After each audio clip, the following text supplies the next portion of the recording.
Thank you. No, I have a soft voice.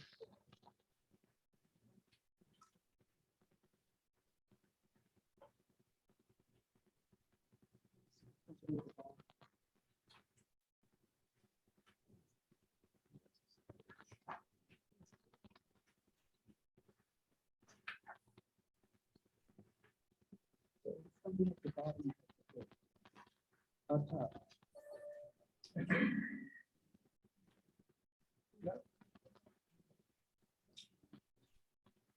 It's fine. It's still not working. Can everybody hear me? I can hear you. Okay.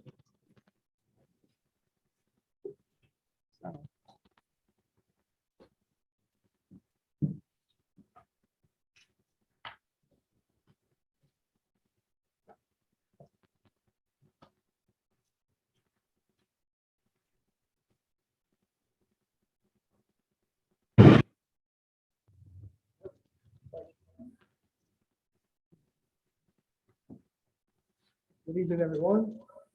Thank you guys for coming out. As I said before, at that time, it was 6:49 and I called the meeting to order. This meeting is being recorded for those online and in person. With that, we'll have an invocation and I will pray. Dear Lord, we thank you for this day. Thank you, God, for your grace and your mercy. God, for how you love us all and the gifts you've given each and every one of us. Thank you, God, for those that were elected to office for the city of Glenarden. We just pray, God, that during this meeting will be productive, informative, that your peace will be here, that people's voices will be heard and understood, that everyone will be respectful, and that we'll just have an overall good and productive meeting. Thank you, we praise you in Jesus' name. Amen.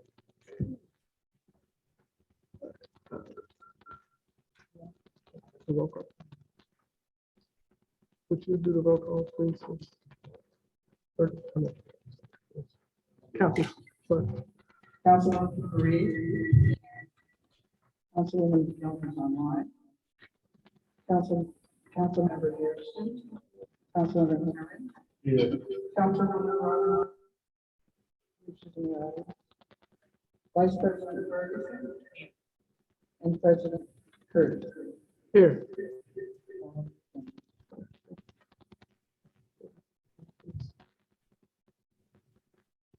Is there a motion to adopt the agenda?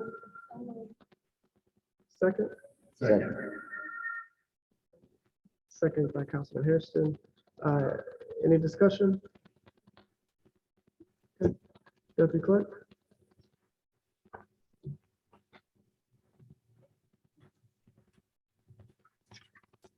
Councilwoman Reed. Councilwoman Young.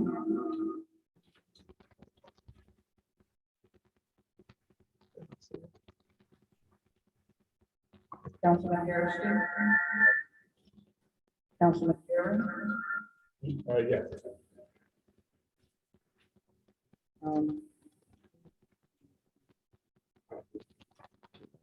Vice President Ferguson. President Curtis. Yes. 45. Okay, thank you. Just a few housekeeping items. Thank you. All right, so please, if you have phones, can you mute them? Because I want to be respectful of everyone. And it can distract them if your phone rings and someone talking to phones, that'll be great. Just to update you on council rules, everyone here has a voice, and this is why the meeting was put together, so we can hear your voice. But we want to hear it in a productive and respectful way. One opinion isn't greater than the other, so all that we ask is that you be respectful and that be respectful of others and yourself. In our council rules, the presiding officer does have the right to remove someone from the meeting. So this is everyone. Information for everyone that is what we expect, just to be respectful, speak what you have to say and go on. If a comment or someone does come on the room, then I will motion for our Sergeant Arms, in this case, the Chief of Police and Captain of Police, to remove you from the meeting. With that being said, hopefully that does not happen, and we are good to go. I will hand it over to the Charter Review Committee, which is chaired by Councilwoman Erica Fareed, and she will be going through her presentation. Thank you. Thank you, Council President. Thank you for coming and being in attendance, everyone. This is a very held down meeting for holding this meeting.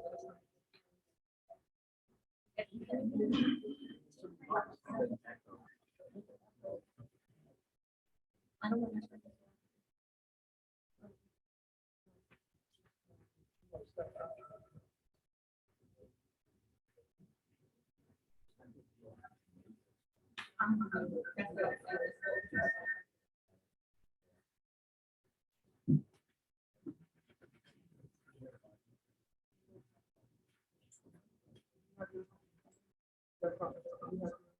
Yes.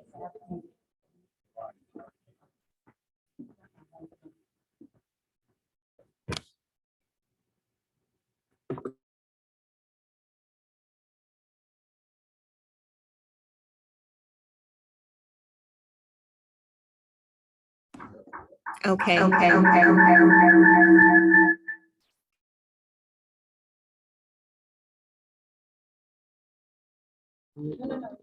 Somebody has to. I'll unmute. Okay, is this better? Okay, great. Thank you, everyone, for joining this meeting. We wanted to start this meeting by giving you some background on what the Charter Review Committee is about and what the process of reviewing the charter will entail.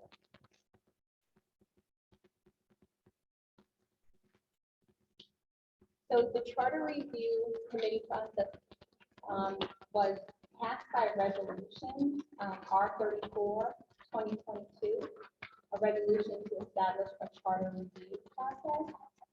If anyone has printed out a packet or if you've gone online, you'll see what's in there. But I will go through the points of what the resolution states.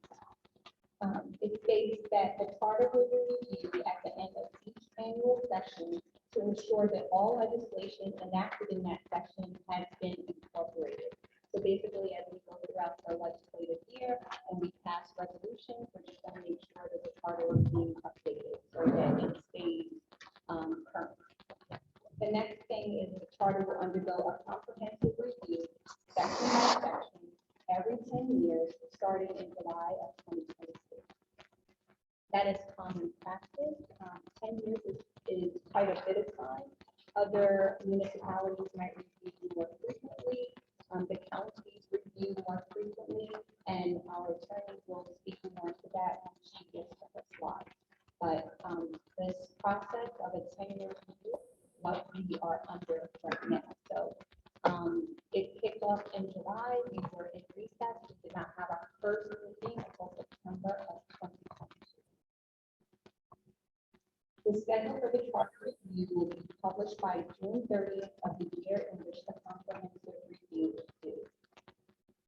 All of the charter review committee meetings have been posted online. If you go and check that, it is the third Thursday of every month at 6:30, which is today. We have repurposed our standing committee meeting for the first appearance from the public. The charter review shall be completed by December 31st of the year in which the comprehensive review is due. When we wrote this, we were planning to start in July, and we were estimating that it would take 6 months. We will be amending this particular resolution to just state the time frame versus the date, but it's meant to indicate that the charter review is not something that goes on for years. There's a distinct period of time in which this review process will take place. The next is that a charter review committee consisting of 3 council members will be responsible for creating the schedule and facilitating the review process. 6, the charter review deliberations will take place during the 2-hour public meeting separate from the work session and regular meeting. Citizens may provide comments during the last 30 minutes of the meeting. So what we're doing here, and this is not standard practice for committee meetings, if anyone in the city and knows that there's big committees, they are not public generally. They generally meet wherever they meet, and reports will be provided. The Charter Review Committee meetings are public. Again, they are posted online with the information so that people can attend. And at the end of every meeting, there is a portion for listening. 7, no action is to be taken during the Charter Review meeting. Committee members are required to attend the Charter Review meeting. Other council members, the mayor, and city manager may attend at their discretion.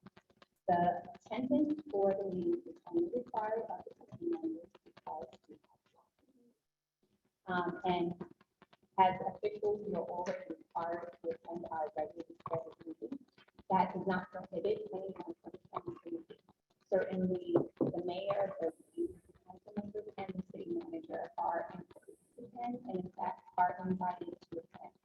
Internally, we have a calendar, and an invitation has been sent to every council member, mayor, and the city manager to hold that date so that they will. Further, no action is going to be taken, so what that means is that during the committee meeting, we are only deliberating and discussing. No action is being taken, meaning we're not voting on anything, we're not even drafting legislation in that meeting. It is just a deliberation, and what we deliberate on will be reported out at council meetings. Then at the end of our review of the charter, if there are any amendments, we will take action by presentation of a resolution that will go through the standard charter amendment process. 8, it is recommended that an attorney who is knowledgeable on the charter review and amendment process be present at the charter review meeting. We have retained Attorney Karen Ruff to represent us. She is well versed in municipality charters. She has a lot of experience with this. If you want to go back, I believe it was the June 14th meeting. Ms. Karen Ruff gave a presentation about her qualifications and why we thought she would be the best fit for the city. Ms. Ruff's role is also to advise us on the legalities of items. So as we're deliberating and discussing, she can tell us whether or not what we're thinking about is legal or not. She can also advise us on what the state and local requirements are, if applicable. After each charter review meeting, the charter review committee will be responsible to prepare any amendments if necessary. And so what we are going to adapt this to be is, instead of doing amendments at the end, like in between committee meetings, we're going to take a comprehensive review front to back and then propose the changes. We decided to do that because one of the reasons why the charter needs to be reviewed periodically is that changes to the charter can result in conflict in one section compared to another. So if you start making amendments to one piece and you haven't gotten to a later piece, you could end up with conflict in the city's operations. And so we didn't think that that would be an efficient method. So we're going to do the entire review and then propose amendments to be passed if you think there's anything necessary. And the process for how the charter amendments will be done is governed by state law. Maryland state has a charter amendment process for what needs to be done. We are taking a step beyond that and defining in this charter the process for making amendments. Namely that an amendment will be presented at a work session. The work session is where the council collectively works through the legislation. So as an example, if we come up with an idea that we want to present, we would discuss it at that work session, and then we might make some refinements to that. If we do make refinements to that, then we're going to go through another process. But if we have the amendment and we're satisfied that it has the language in it that we want, it will be posted for the public to view. And then 21 days after that, there will be a public hearing. In here, we do not specify 21 days because 21 days is the current Maryland law. We don't know what the Maryland law will be next year, 10 years from now. It could be, 50 days in a few years. So we didn't want to specify the date. But the point is to demonstrate the flow, that the idea is brought forward, it's discussed in a work session, and it's posted for the public to view for 21 days prior to having a public hearing in which citizens would come out, if you on that resolution or that amendment rather. And then it would come back to a regular meeting, which is a session in which the council takes action. So that is really both. If the amendment is passed, then it will be, there will be 50 days before it becomes enacted. During that time, if citizens do not agree with it passing, there's an opportunity to petition for referendum. That means that the citizens will need to get a certain number of signatures in order to repeal what was passed. So I hope that you can understand that the process for changing a charter is not a quick process, and we're taking these steps to be deliberate and thoughtful as we approach it. If you have a packet online or if you're doing this, you can access this resolution by clicking here. It's also on the city website, and we also have a link to the charter, the current charter. And the purpose of reviewing the charter is to align with current practices. Sometimes you start to, and you probably experience this in your work life as well. The practices that you're doing in your office don't necessarily have a policy or they're not defined. And what you want to do is kind of look at what are those best practices, should they be incorporated into the charter? Or are there practices that we've been doing that are not exactly aligned with the charter, and we need to make that a little bit more clear so that there's clarity. Again, aligned with state and federal regulations, they don't change very often, but they do change, and we need to make sure that we are current with those. Making sure that roles and responsibilities are aligned so that everyone is clear on what every person in a government is doing. And when I'm talking about the government, I mean the elected officials as well as the city manager or any other role that may be necessary. So you'll also find in the charter the treasurer role, the chief of police. So any of those sort of department head or elected official roles. And then identifying where we can align processes, identifying inconsistencies and resolving those, and then also aligning with our vision for the city. And that's a collective vision, and we want to make sure that we're continually keeping pace with the citizens and keeping a pulse on what it is that we desire for the city. I'll just pause. Any questions?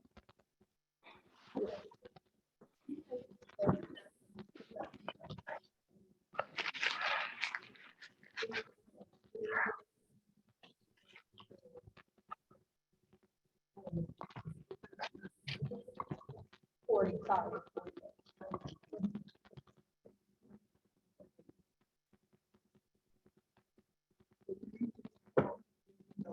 40 days is the potential. Okay. It's 40 days to get a petition for.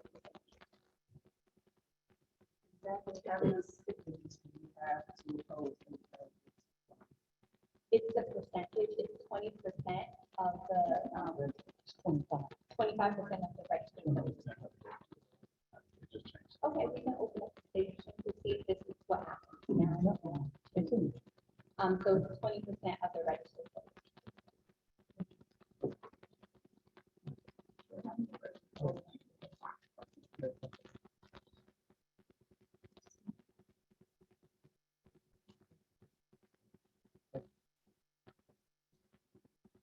So, I don't know. how many registered voters we have at this point, but it's registered voters within the law. So whenever you're going to get that position, you can get the information on the registered voters from the Board of Elections. The county.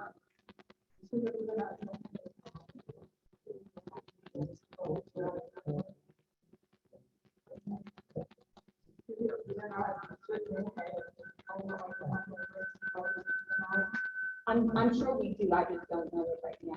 It's about 28. About 2800. It's about 28.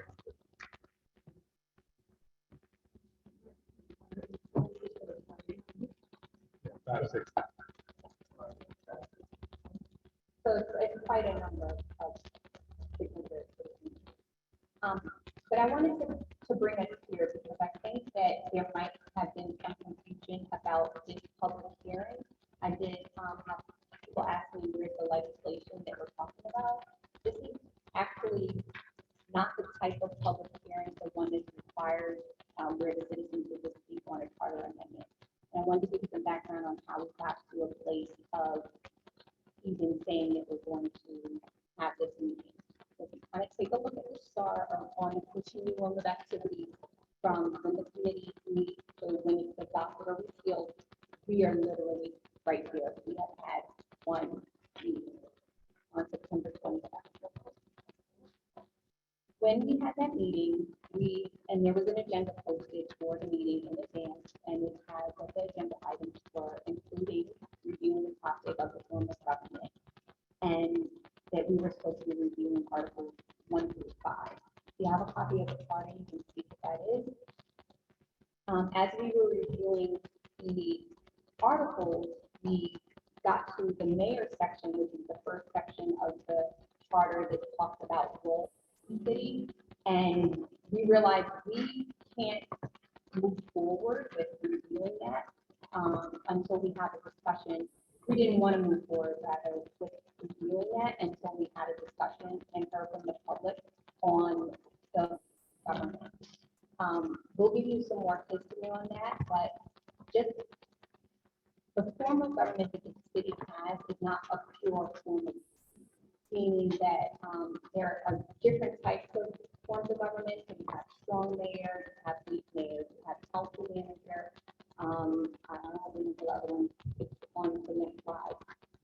And the city of Glenarden is a hybrid of that. So we have some elements of each. And what we have found through the review resolutions that charter amendments that have happened is that we are now in a situation where there are roles in the charter that have conflicts with one another. There are actions and duties that are not entirely clear. And so we need to get that rectified so that we can understand how we want to be, and then amend the charter accordingly. So at this point, we have not done anything. We have a proposal for some form of government. It is not. We have not voted on that, meaning the three committee members have discussed it. The council hasn't voted on it. There's no legislation that has passed that. That is precisely the reason why we are hosting this meeting, because we want to solicit your feedback on how we can address these discrepancies and who those what some of those discrepancies are. Okay. So now I'm going to turn it over to our attorney, Aaron Ross, to talk about the form of government.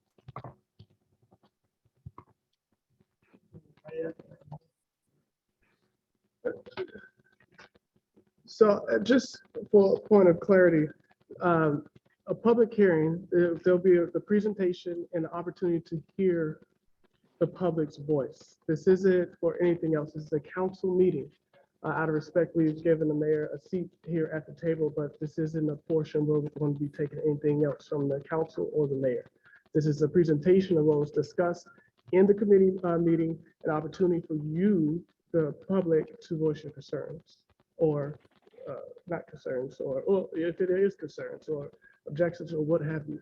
But it's not for us to, we're not at a portion where we're hearing anything else from any member up here. Okay? On the risk of being repetitive, Councilman Fareed covered some of the topics that I was going to address, so I will try to be brief on those issues. The charter of a municipality contains the organizational framework of the municipality, including its form and its structure. They address items such as the corporate limits, the elections, budget, levying taxes, adopting legislation, providing duties, including the powers and duties of the mayor, the council, and the manager, if the form of government has a manager. So the charter is considered the primary governing document of a municipality. And periodic review of chapters occurs throughout local governments. For example, Prince George is in Montgomery County, they review it every 4 years. Howard County does it every 8 years. Comico every 10 years. City of Rockville did it in 2012 and again in 2022. Annapolis charter requires that they review it every 10 years. The city of Baltimore did one in 2018, but their prior review was 24 years before that. Other jurisdictions will perform a review of their charter on this ad hoc basis or as necessary as needed. In doing a little research on charter review committees, I came across 3 papers that I thought were interesting and might be interesting to you. Prince George's County Charter Review Committee said that the purpose of their committee was to ensure the charter is meeting addresses the needs of contemporary government, remains a functional and working document that effectively outlines the framework for the efficient operation of the county government. Annapolis' commission said that the commission will look at the charter with fresh eyes with the goal to make improvements to the charter that will enable the city government to work less efficiently. And then the Baltimore Charter Commission final report from 2018 stated that the charter outlines the framework by which the city government is to operate. However, the city is constantly evolving, and with it comes the necessity to evolve our governing document to address these changes. There have been several individual amendments to the charter in recent years. However, the last time the city performed a major review was in 1994, and the city and society has changed in the last, or has changed significantly in the last 20 years. So the process does occur amongst local governments. The charter amendment process is set forth in state law, and you must follow the process in state law. And that can be found in the local government article of the Annotated Code of Maryland. It's Division 2, Title 4, Subtitle 3. And I won't go through the entire process if I was going to, because it's already been explained to me very well by Councilwoman Fareed. But the key here is the charter amendment process reflected in state law has not begun. This is what I would call a precursor to that process. And the charter amendment process wouldn't occur unless the charter review committee made some recommendations to the council, and the council initiated the charter resolution and went through the entire process. So going back to the slide, because I did deviate from that a little bit. So there are 4 primary forms of government that are recognized in Maryland, and I'm going to go over what like the primary elements of those 4 forms of government are. First is the commissioner form of government. And in the commissioner form of government, you have elected commissioners who have both legislative and administrative roles. So you might find them as being the Department of Public Works Director, so to speak, or the head of that department. You might have one who does code enforcement. So they serve the legislative role and they serve the administration and government role. Commissioners will draft budgets for their departments. Together, they will approve and implement and oversee the budget. The commissioners act and enforce policy and ordinances. Now, the perceived strengths of that government, that type of government, are the commissioners are able to really roll up their sleeves and work on the day-to-day business of the municipality and they're accountable to the voters, since they are elected to those positions. The weaknesses of that form of government are perceived to be that the commissioners, having to focus on the day-to-day operations of the departments, may not get to all the policy decisions they may have to make. But they're all elected as equals, and depending upon their background, in particular, official may or may not have the qualifications to run a particular department, plus they're part-time, which restricts their availability. Then there's a strong mayor council form of government. In a strong mayor council form of government, the mayor is separate from the council. The mayor serves as the chief executive officer. The mayor oversees and manages the day-to-day operations of government and may appoint a professional administrator to assist them in those duties. The mayor appoints department heads who serve at the pleasure of the mayor. The mayor creates and executes the budget. Council approves the budget.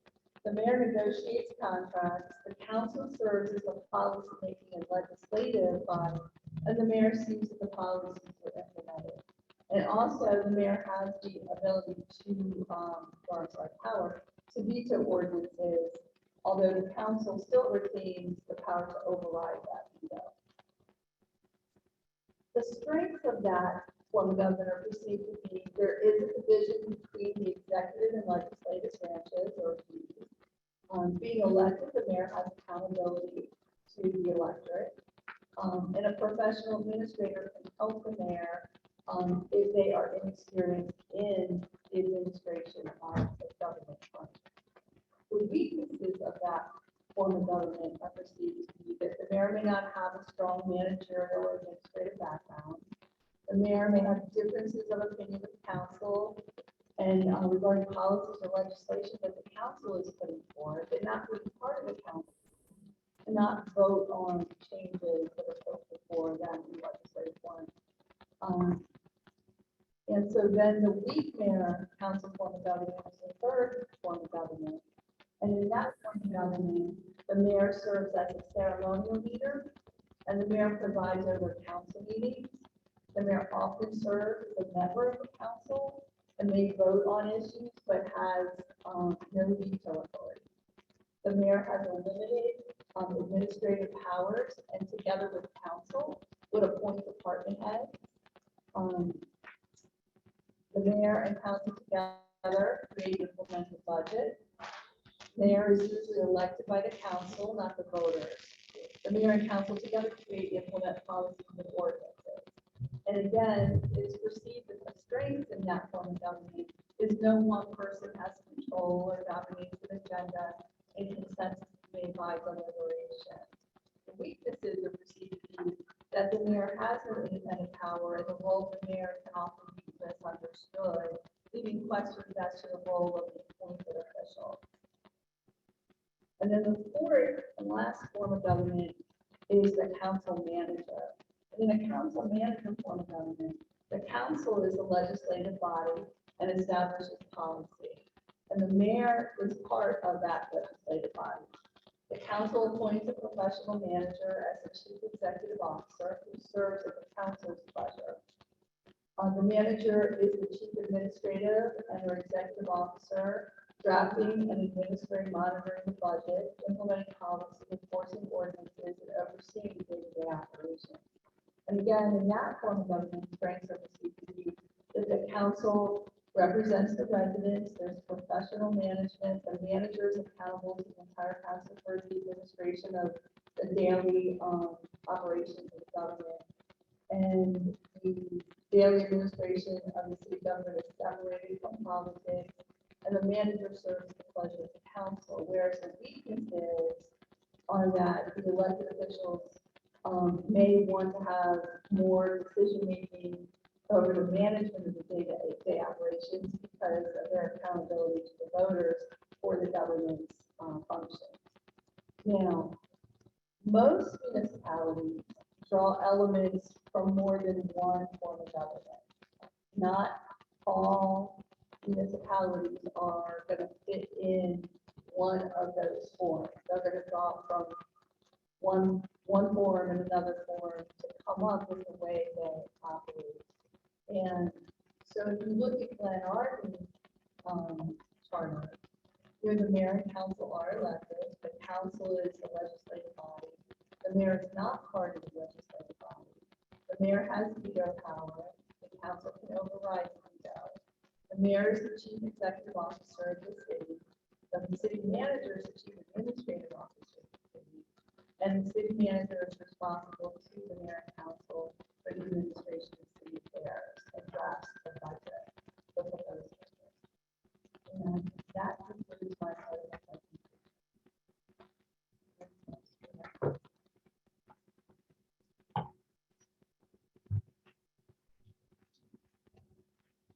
Good evening, everyone. I'm going to give you a little bit of governmental structure history.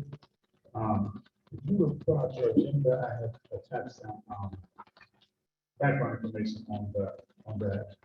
I just want to citizens to see how we got where we are right now. And it really hasn't changed too much from where we are. If you look on the first page, you'll see chapter 650 of House Bill 851. That's the original charter for the city of Glen Arden that was approved by the governor in 1939. And if you look at the first sentence, it says this is an act to incorporate the town of Glen Arden comprising the subdivision of Glen Arden, Glen Arden Heights, and Prince George's County, Maryland. So when you started off, they incorporated the city. Flip over to the next page on the back of that. This right here is very important because it's setting up the form of government technically. It says, section 4 is be it further enacted that the government of said town shall be vested in the mayor and common council composed of the mayor and 4 councilmen to be elected at large as here and after provided, each of whom should be a registered voter of the said town and own real property in said town.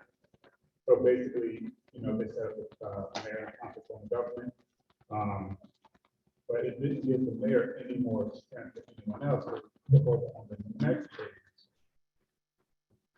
I had highlighted on that page. You'll see throughout the whole charter, it says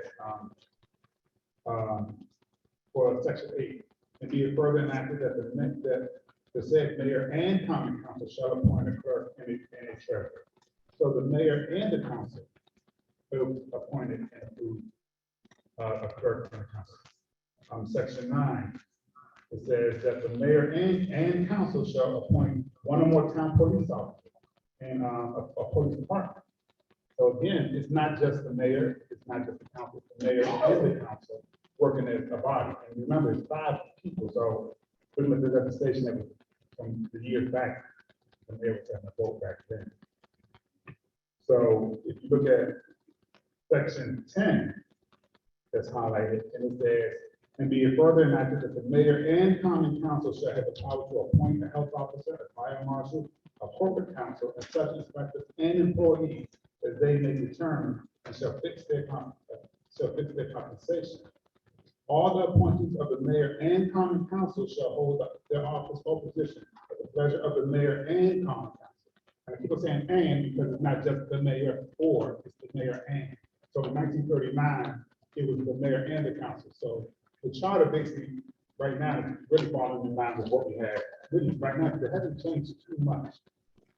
So I just wanted to show that, you know, in 1939, it basically shows what form of government we actually had back then. So if you flip over to, these are kind of out of order. So if you flip over, you'll see resolution R73. Resolution 015 R73. And it's just how it's highlighted at the very top, one line. And it's a resolution to appoint the town manager for the town of Glen Arden. I'm just trying to show that Glen Arden has had a town manager for years, since 1963 actually. And probably before that, I couldn't find anything older than that. But the mayor has always, the city has always had a city manager, had a town manager to run its day-to-day operations. So, like again, this charter that we have right now really doesn't differentiate too much from what we did 50 years ago almost. So then when you look at, resolution, 005, 73, I think it's one before that page. It's one before that page. That's just showing that, that the charter was looked at in 1973. And it was looked at, and the last time it looked at before that, in that piece of legislation was in 1963. So again, you know, in the council voted on changing that, and then they amended that. And I wanted to, bring it back around too, and I think that's the one that, that should be, I think, in the last page. Basically, it's resolution 195, that was in 1995. That was the last time that our charter was actually looked at and amended. In 1995, it was introduced by Councilman Don Juan Williams, and the entire charter was changed over. Now, when I came on board in 2003, that's what I got, this 1995 charter. It's well worn. And when you look at this charter it doesn't differentiate very much from, really from 1993, 1973, even the spending limit in 1973 was $2,000. The mayor had to come to the council to spend over $2,000 in 1973. And in 1995, it was still there. We just took that up last year to $6,000. You know, so that shows you how often we actually amend the charter.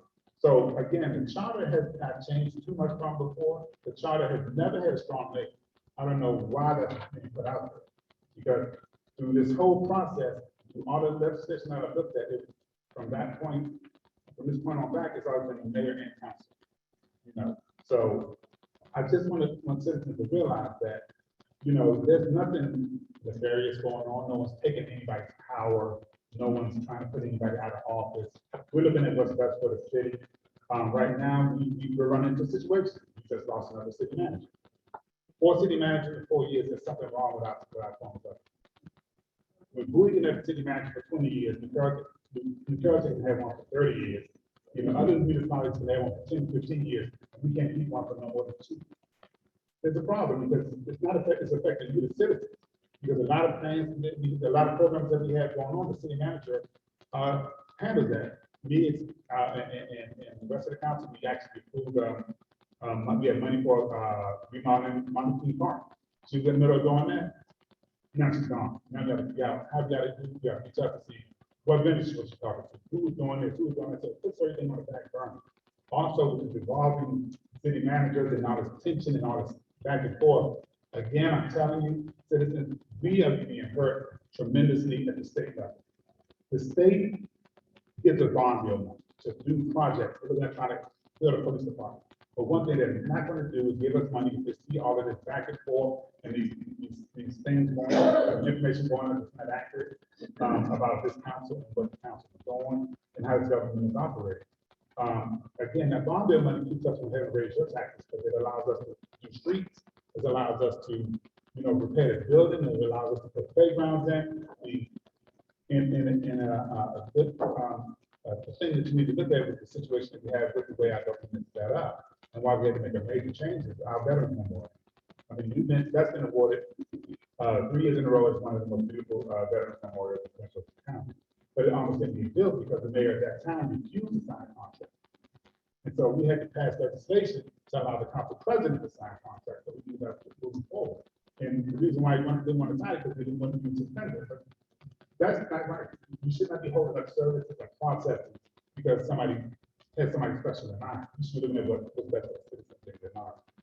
So the history of NR has shown that when you work together, which is what they did from 1939 forward, that you can get where we are now. You can get where we are now. You can keep it back and forth and it's back and forth. So, you know, but when it comes to working together for the betterment of the community, that's what we need to do. You know, you can't go around here talking about this council is this, the mayor's that, and all of that, but again, it hurts us at the state level. Because they were not, they told us this just as late as last month at a meeting, that they're not going to push for us to get any bond bill money if we are going to audit it, because they're not going to be able to get it, because other jurisdictions use what they see us doing as a reason to say, don't give them money because they're not ready to spend it. they're not following procedures, they're completely out of control, so, I mean, fortunately, the state has been very kind to us, they've given us all over, I'm gonna say $100,000 in bond money, but we've shown them that we use it, and we use it specifically. So that's the ultimate goal, I think, here, with this review process, is to get a process in place that's gonna afford you, the citizens, the opportunity to, get the services that you're entitled to at a level that you deserve, not just the bare minimum, because it's not what we can do, if we didn't have to keep on putting out fires. And we have to put, right now, we're putting out a major fire, that we have to address, and it's all over the state. So we gotta try to rein this in, let them see that it is true, and that you can trust the citizens and the elected officials in the mark to spend your money wisely, and to, please give us something so that we can also help our citizens, and help the community, as a whole. So, thank you. I just wanted to say that, Councilman Aaron spoke about, possibly losing the bond bill over a month ago. I want to say that, as late as yesterday, about 4:45 p.m., I was on a call with Senator Benson, and she did, because of the former, and she did, warn that, that because of that, it's very possible that we will forfeit, or could forfeit, a bond bill for the, police department.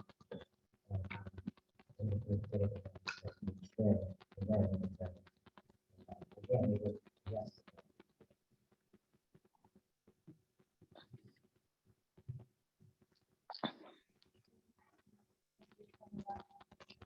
So we want to talk about some of the challenges that we were starting to address.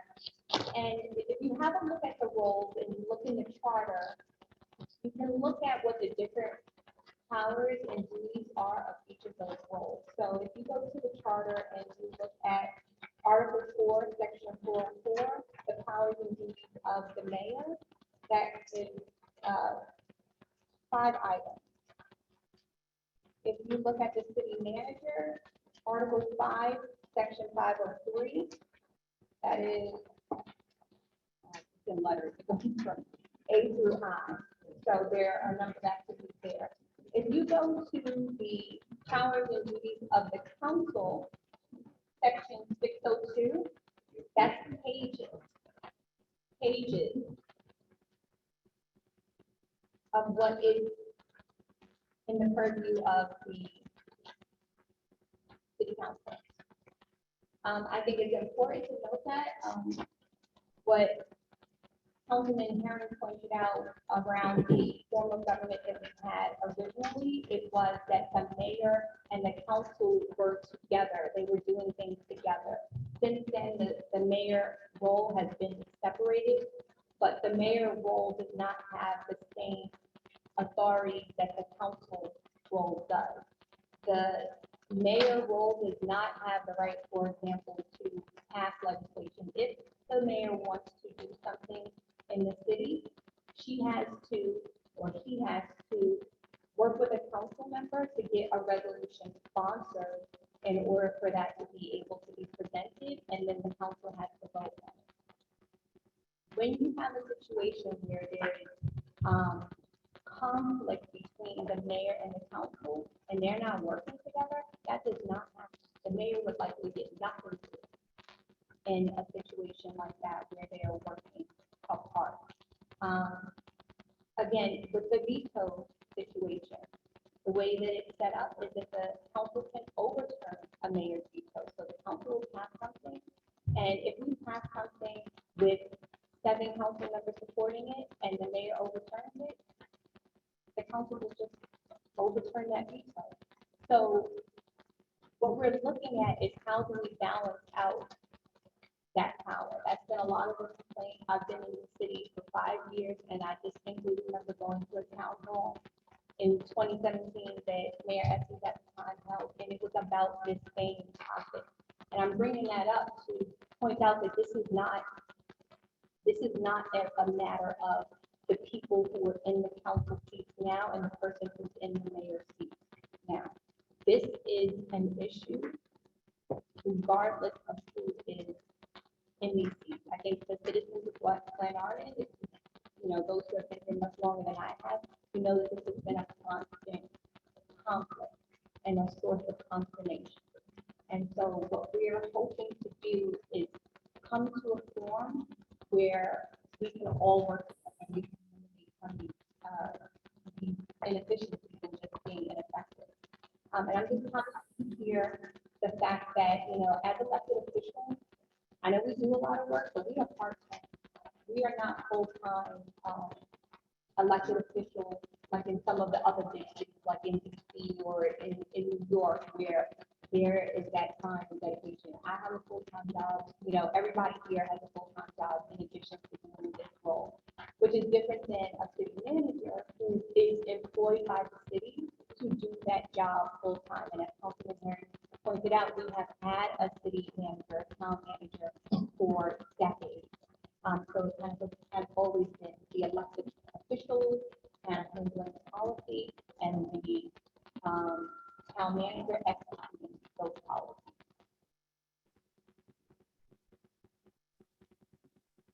Hello? Hello?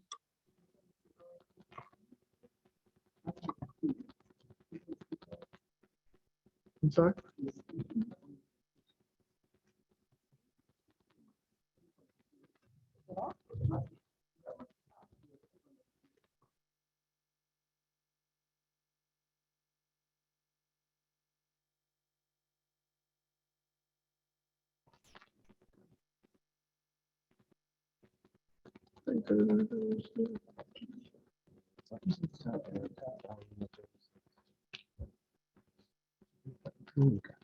Sorry, not my computer.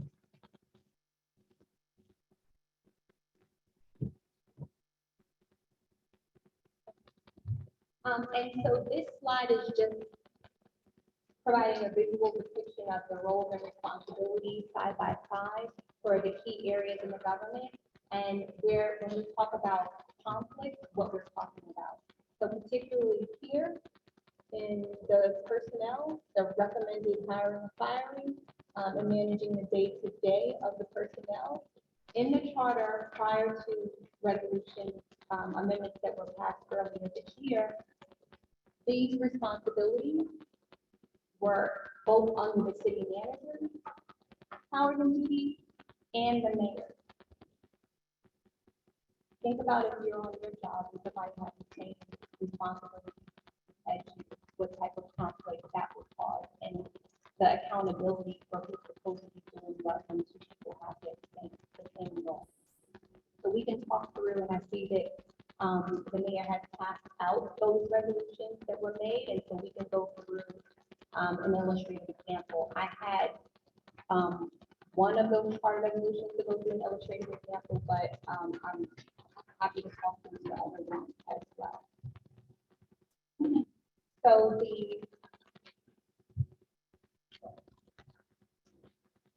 the charter resolution that is amending the authority section of the city manager. Let me do this. I don't know if you can see that now. Section 502. So for those of you in the room, that's what the mayor has provided you, that charter resolution. Amending section 502 in the authority section. It said prior to the resolution amendment that we passed earlier this year, the city manager shall be the chief administrative officer of the city and responsible to the mayor for the administration of all city affairs placed in his or her charge by the mayor or under this charter. Earlier this year, that was amended to say, to add the council. So the city manager being the chief administrative officer, that was always there. That's not a new addition. Who may be responsible to. Now it says, the city manager shall be the chief administrative officer of the city and shall be responsible to the mayor and council for the administration of all city affairs placed in his or her charge by the mayor or council or under this charter. We made that amendment not to strip any powers away from the mayor, but rather to come in line with the other areas of the charter which talks about the powers and duties of the city administrator, the city manager. If you take a look at the powers and duties, it talks about, but let me even go back further, the creation of the office, section 501. It says, the mayor or the council shall appoint and the council shall confirm the city manager. So that means that the council can hire the city manager. And it talks about, if they're gonna be outside the city limits, it's approval of the mayor or the council. If we look into the powers and the duties, when we look at, for example, F, when it talks about the budget, it's prepared with the mayor and the council. That's who she would, the city manager would get information for. If you look at point I, it says perform other duties as the mayor or council may require as needs required elsewhere in this charter. If you look at the annual performance evaluation, it says the city manager shall be subject to separate annual performance evaluations to be formed by the mayor and council.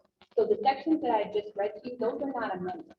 So bringing section 502 in line with those made sense because it's an authority section. It says that the council, that the city manager only reports to the mayor. Then how can the council do a performance review on the city manager? How can the council, where it says perform other duties as the mayor or council may require, or as may be required elsewhere in the charter, how could the council then have the authority to assign responsibility to the city manager if the city manager does not also report to the council? How could the city manager not report to the council if the council can hire them? So making that adjustment in 502 is one of the examples they were talking about, bringing these sections in line with one another. This is not a matter of it was purely, the city manager was purely under the mayor and didn't have any accountability to the council. This was the only section of the charter that did not say mayor or council in reference to the city manager.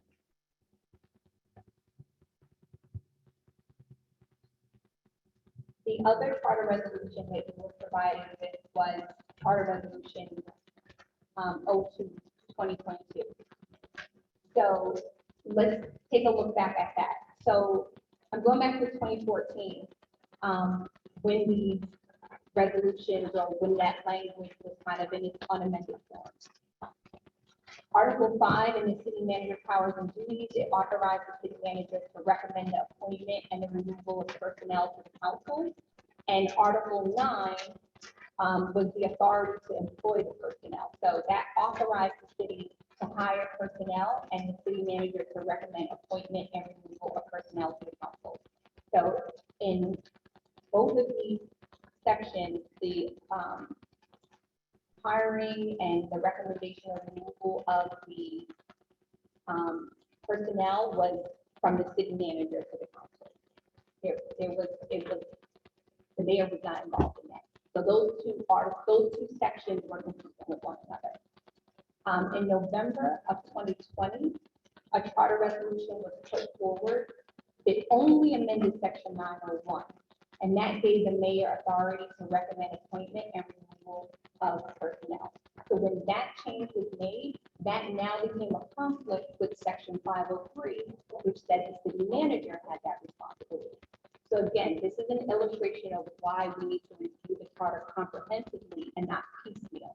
Because in this situation, when this resolution was passed and there was no adjustment to section 503, they became in conflict with one another.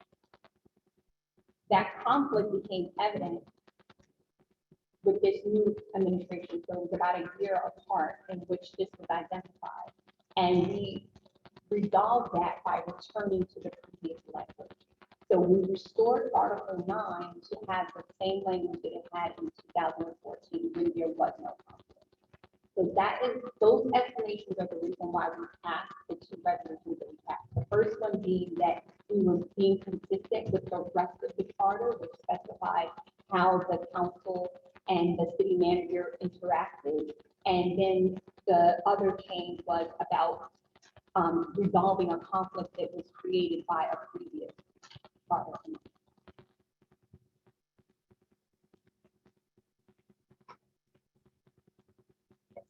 After we made those changes, we do not have that conflict anymore between the recommended hiring and firing and managing the day-to-day. Again, we've had a town manager in the 40s, and the town manager has always been responsible for the administration and the day-to-day of the city. The city manager is a full-time employee, but employees report up through the city manager. Of course, I don't know. Okay.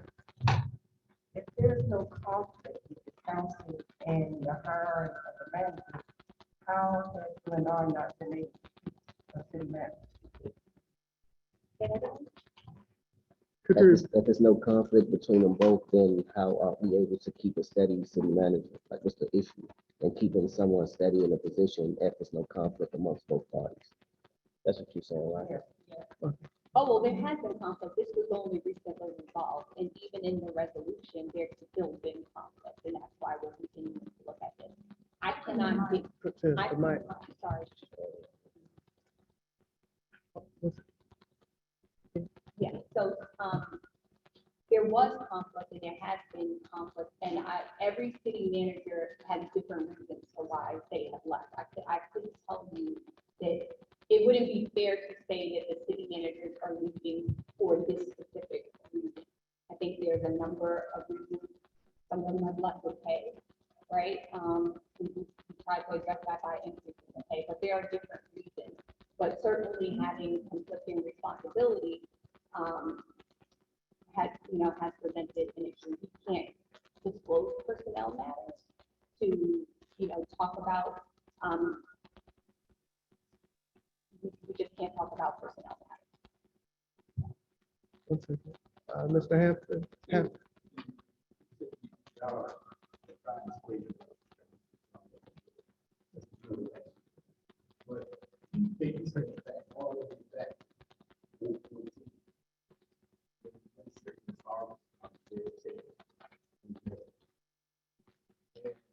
From that day on,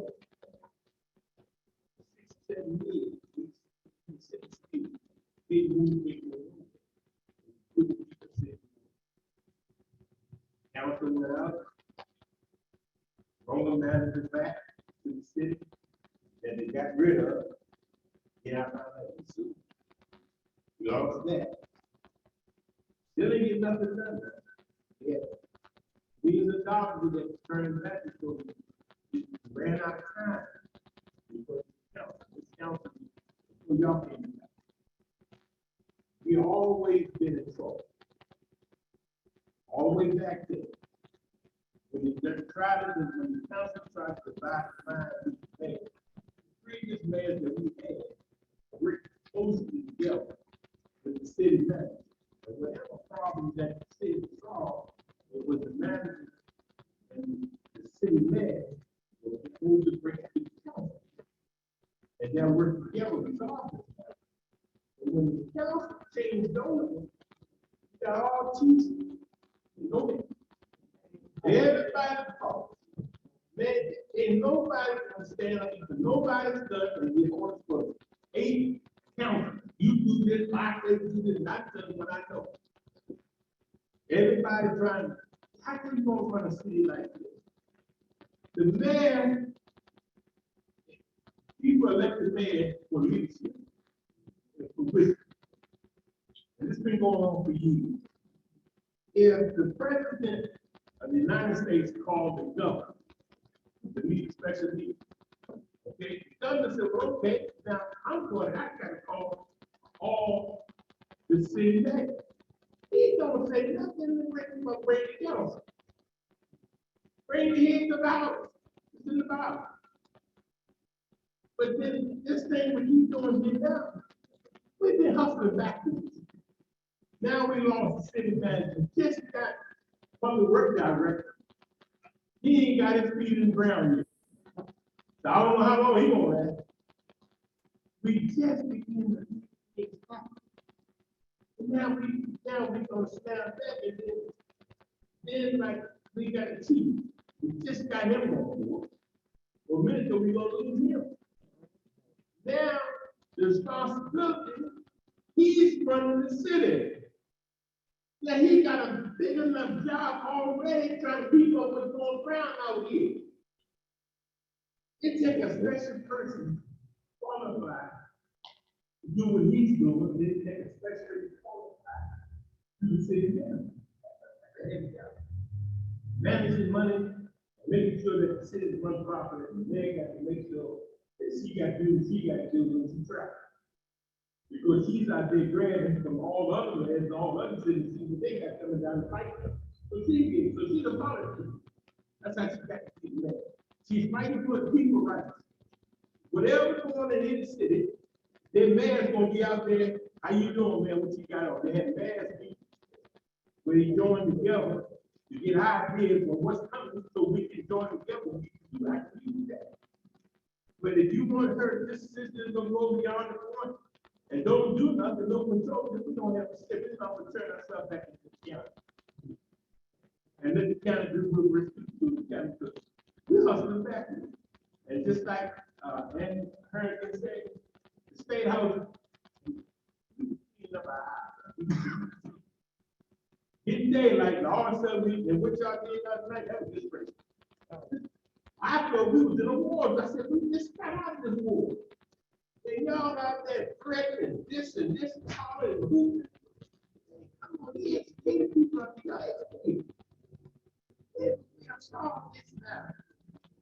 They get on TV and make them upgrade our stuff. Those people already been market for 100 years. And we still engaged in the darkness. Because we got that hatred. And you call yourself church. It ain't no church in you.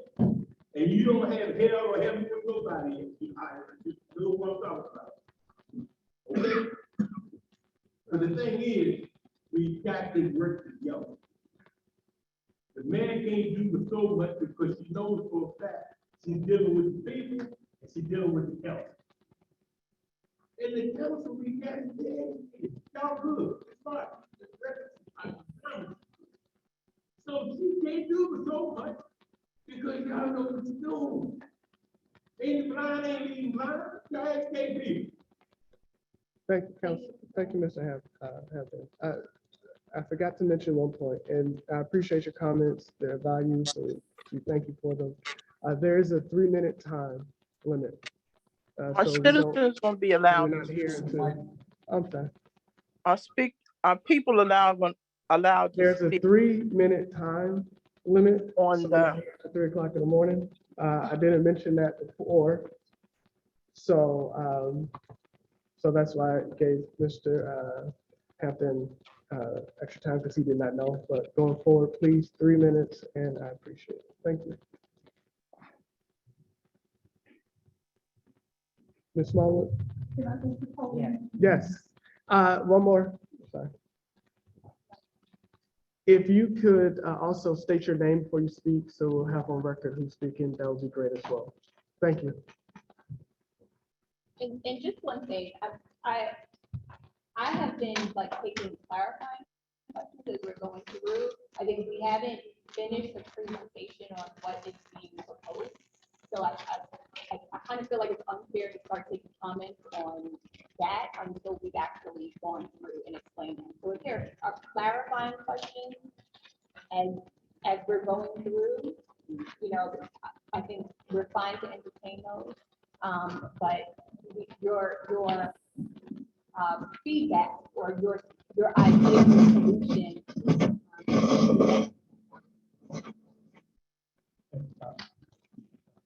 Madam Chair, I would like to ask if you do wait for all questions to happen at the end of the presentation. It would be all right now, but clarifying questions.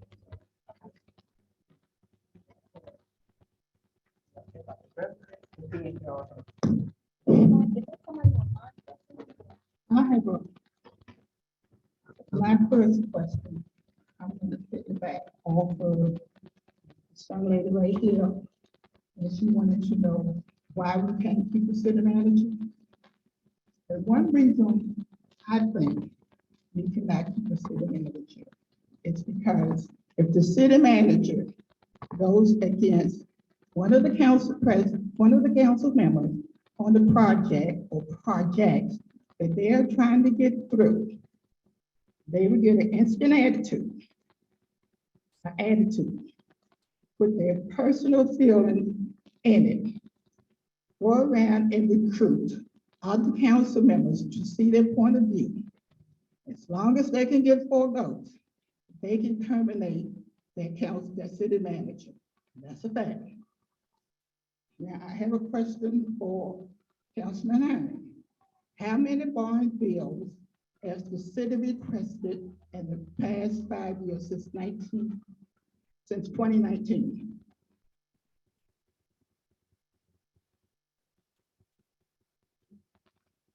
Which two? Okay. MOK? Yeah, second half, the phase 2 of them, okay. Yeah, because we're gonna run out of Okay, time on that. okay, that's Phase 2 of one, them, okay, one, and well, that's it. okay. That's it. So the city know, and the city had ideas of where they wanted to go, and they know that bond money was needed. Why did the city, the new city council member, put in a request for bond bill? And still waiting for 2019 to put in a request for the police department, where in 2009 and 2012, they had been talking about the police department long ago. So why hasn't that bond bill put in place? Let me just say this, because you want to answer this one. And you know daggone well that you're not gonna get that, I'm gonna tell you honestly, we're not getting that much money to build a police department from bond bills. You can put in for $2 million, you make it $500,000. Now, what we've been trying to do, and you know this is small, we've been trying to locate the $1.5 million the county owes us in the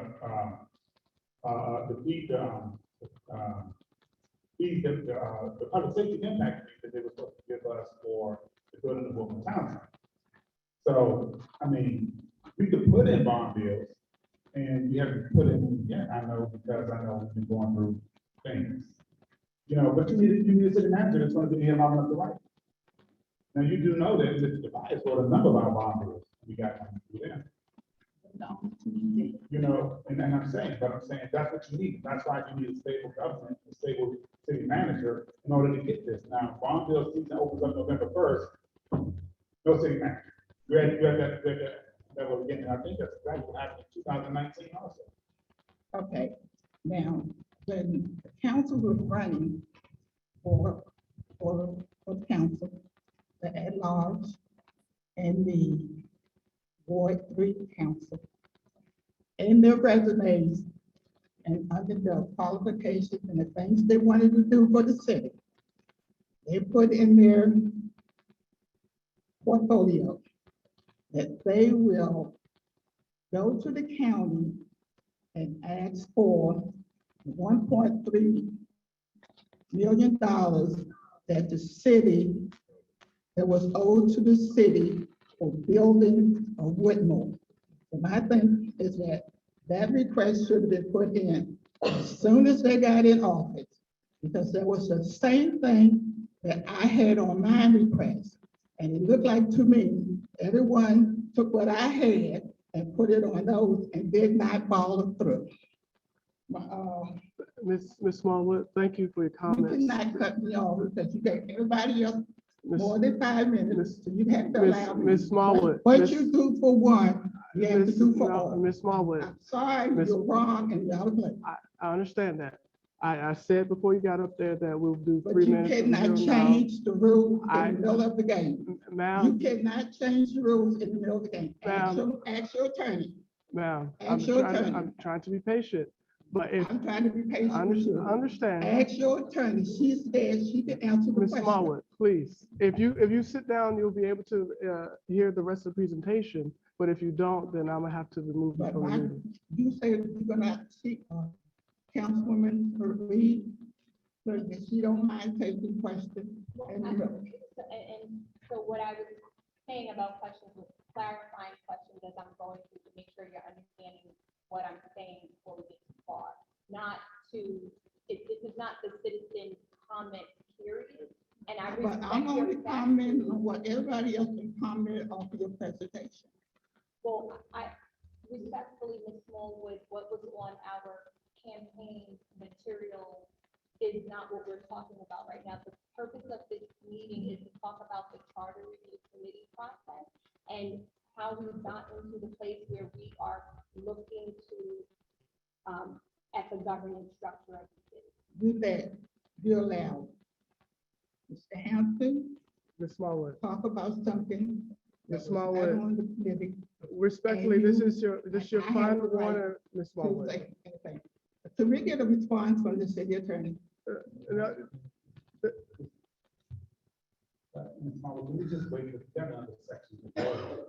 We're actually clarifying, so we just got another section to go. Just more to- I have a pen if you want to write it down. Finish your presentation. So there's another section of this whole thing, but we're not going to get to it. If we keep on taking questions, that's not answering our questions we have at the end. Because again, we're running on time. And if you want, I can bring you paper and pen so you can write your thoughts down so I you don't got forget my it. own paper. Do you have a pen? I have a pen. Okay, thank you. Ms. Marlowe. I'm gonna do this only because Councilman Hearn asked me, but as an attorney, she know I'm right. Well, we're supposed to be. Excuse me, I'm finished. Okay. Thank you. Yeah.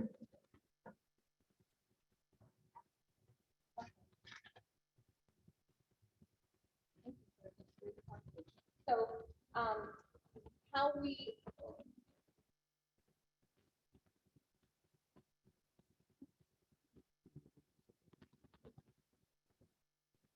Is this out?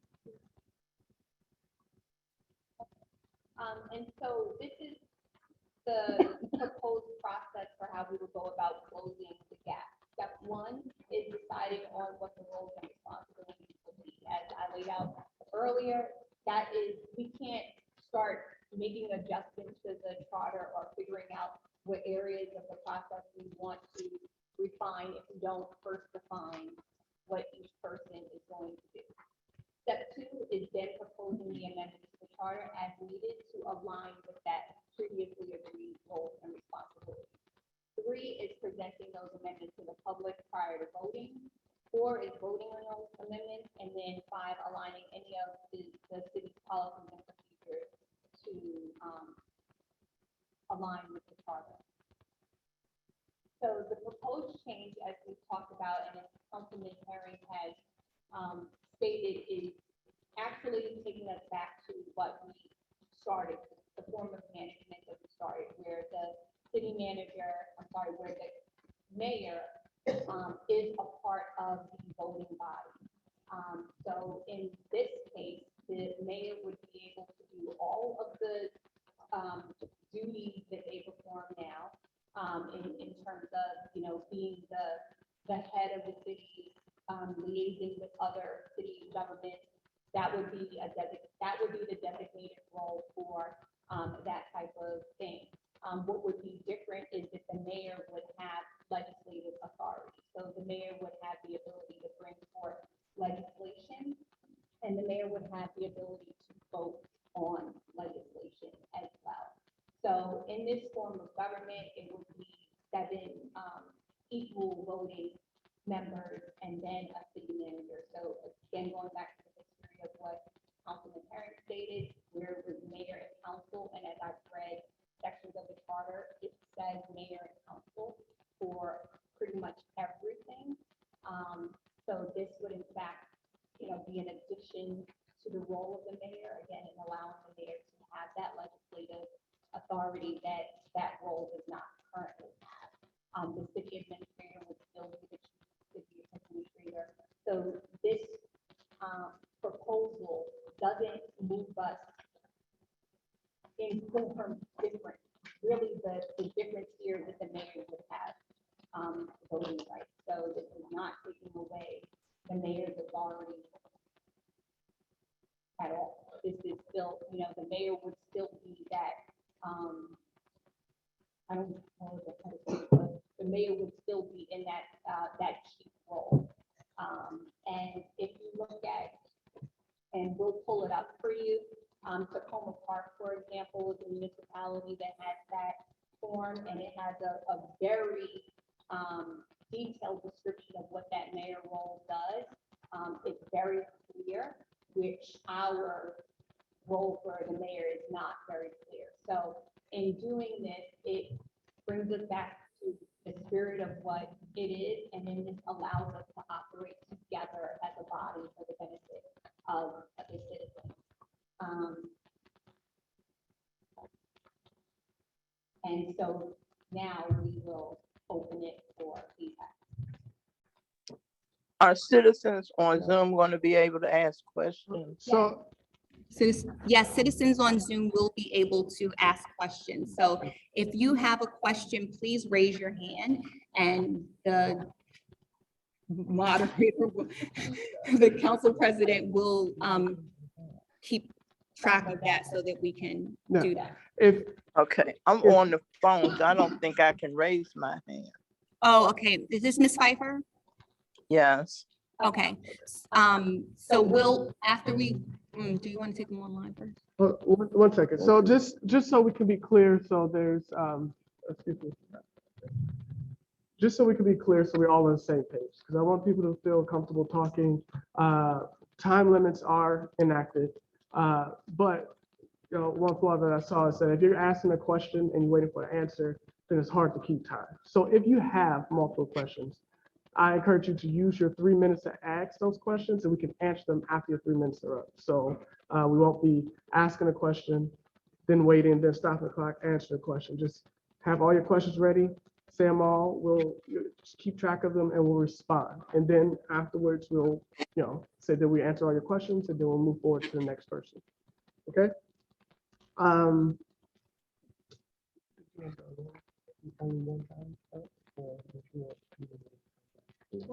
Okay, all right. So with that, I will go with the gentleman here first, and then we'll go online to Ms. Pfeiffer. And again, if you can state your name and then speak, that'll be great. And if you could be, I'm not going to cheat anybody out of time. I have a timer here. I'm going to keep the 3 minutes going. Then I'll let you know when your 3 minutes are up. Thank you. Hello, first of all, my name is Sean Melvin. I just want to say to start off and just kind of set the tone that I appreciate you guys. It is not easy work to sit in the chair that you're sitting in, from the mayor to the council. Some of us in the room have been there. Some of us in the room are there now. You have some visiting elected officials from other municipalities here. And it's hard work. I know you guys are really trying to do what you think is best. And for that, I sincerely applaud each of you. So thank you for your service. When you take an office and you bring that office down to make it equal with all other offices, in and of itself, that action alone is in fact taking some of the powers away. And there's no getting around them. So I don't think it's a good idea to sparse words, split words. I mean, it's clear that that's what the objective is to do. That's what some municipalities, that's how they execute. For example, in Capitol Heights, you have a mayor who has absolutely no power. The mayor is a part of the council. But then it begs the question, why have a mayor?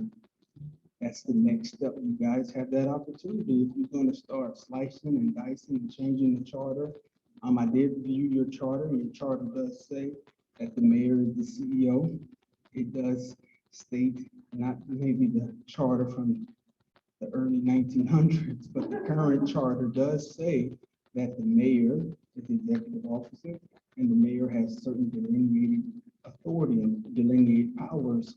That is the power that the mayor has. If you reduce that and you say, well, the mayor now is just a member of the council, then do away with the mayorship. Maybe not need the mayor. Maybe you just have a all full council commission. But I do applaud you for being here, and I do applaud you for the hearing. And I do hope that we make it known there are two ways to change a charter. One way is amongst yourselves, and the other way to change the charter is by putting it on the ballot. You guys can hold a special election and have residents vote on it. You can take all of the onus off of your shoulders and say, residents, we want you to vote. And then no one points the finger at you and say, what are y'all doing this for? You're just not getting along. Let the people decide. I think that's the most honorable thing to do. If the people say, yeah, we don't really want a mayor anymore, then that can be something that the people have voted on. What was, Your time is up. my time is up. I have something to say. I appreciate it. And if for anyone who comes up, if you want me to give you like a 1-minute warning, so it's not an abrupt end to your comments, let me know. I'll raise one hand when there's 1 minute left, and my second hand will be time's up, if that will help you.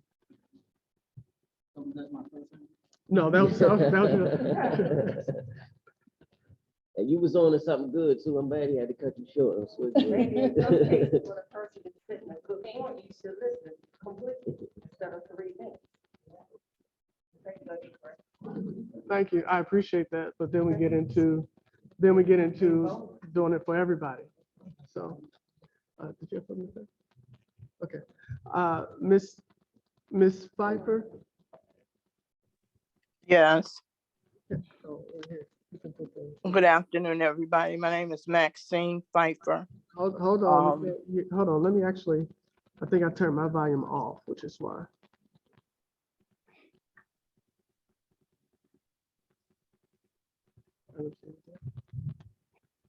Ms. Pfeiffer, are you there? I'm still here. Okay, go ahead. I just want to say that what scared me tonight is I agree with so much of what Mr. Herring said, but I just want to add to this that we are never going to get money from the federal government, the state government, anybody, as long as we act the way we act, as long as the council and there's such contention between the council and the mayor. I don't have a problem with changing the charter, but you don't go changing the form of government. I don't have a problem with changing the charter to make it everything agree and everything to read right. That shouldn't even be an issue. If that's what it is, that's what it is. But the whole point is the United States Constitution. The Republicans don't like the way the Democrats. Do you think they're going to try to change the form of government to a different form of government just because they don't like the way something is going? You don't change the way the government is. You correct what is wrong with the government.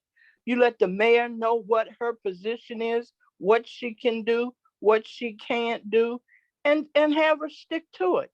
You let the council know what they can do, what they can do, and have them stick to it instead of always fighting and trying to keep secrets and all this stuff. That never works. That never, ever, ever works. And nobody is going to invest in confusion. Nobody is going to invest in chaos. They're just not going to do it. So I pray that you all will get that Constitution, the charter, so that it reads correctly. But you need to leave out for, it's been working for 80 years. Miss Fiard said she's been here for 5 years. You don't know what it was like when it was working perfectly. You don't know what it was like when it was going well. And then to come in, you came into chaos. And I understand that you came into chaos. So the thing about it is, you don't go changing the form of government. You try to fix what's here. Just make it read right and have everybody do what they're supposed to do. Because you know what? Changing the charter, changing the form of government, doing all of this stuff, guess what? Nobody's going to invest in that either. Nobody's going to invest in dysfunction, because that's exactly what it is.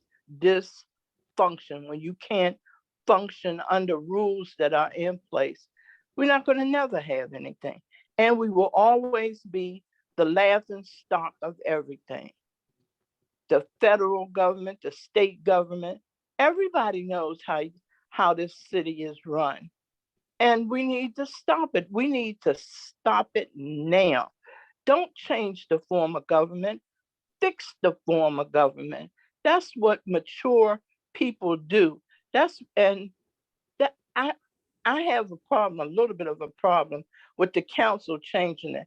Go to the University of Maryland that wrote the charter and get them to look it over Ms. and, Pfeiffer, and Ms. give Pfeiffer. recommendations. Yes, sir. Thank you very much.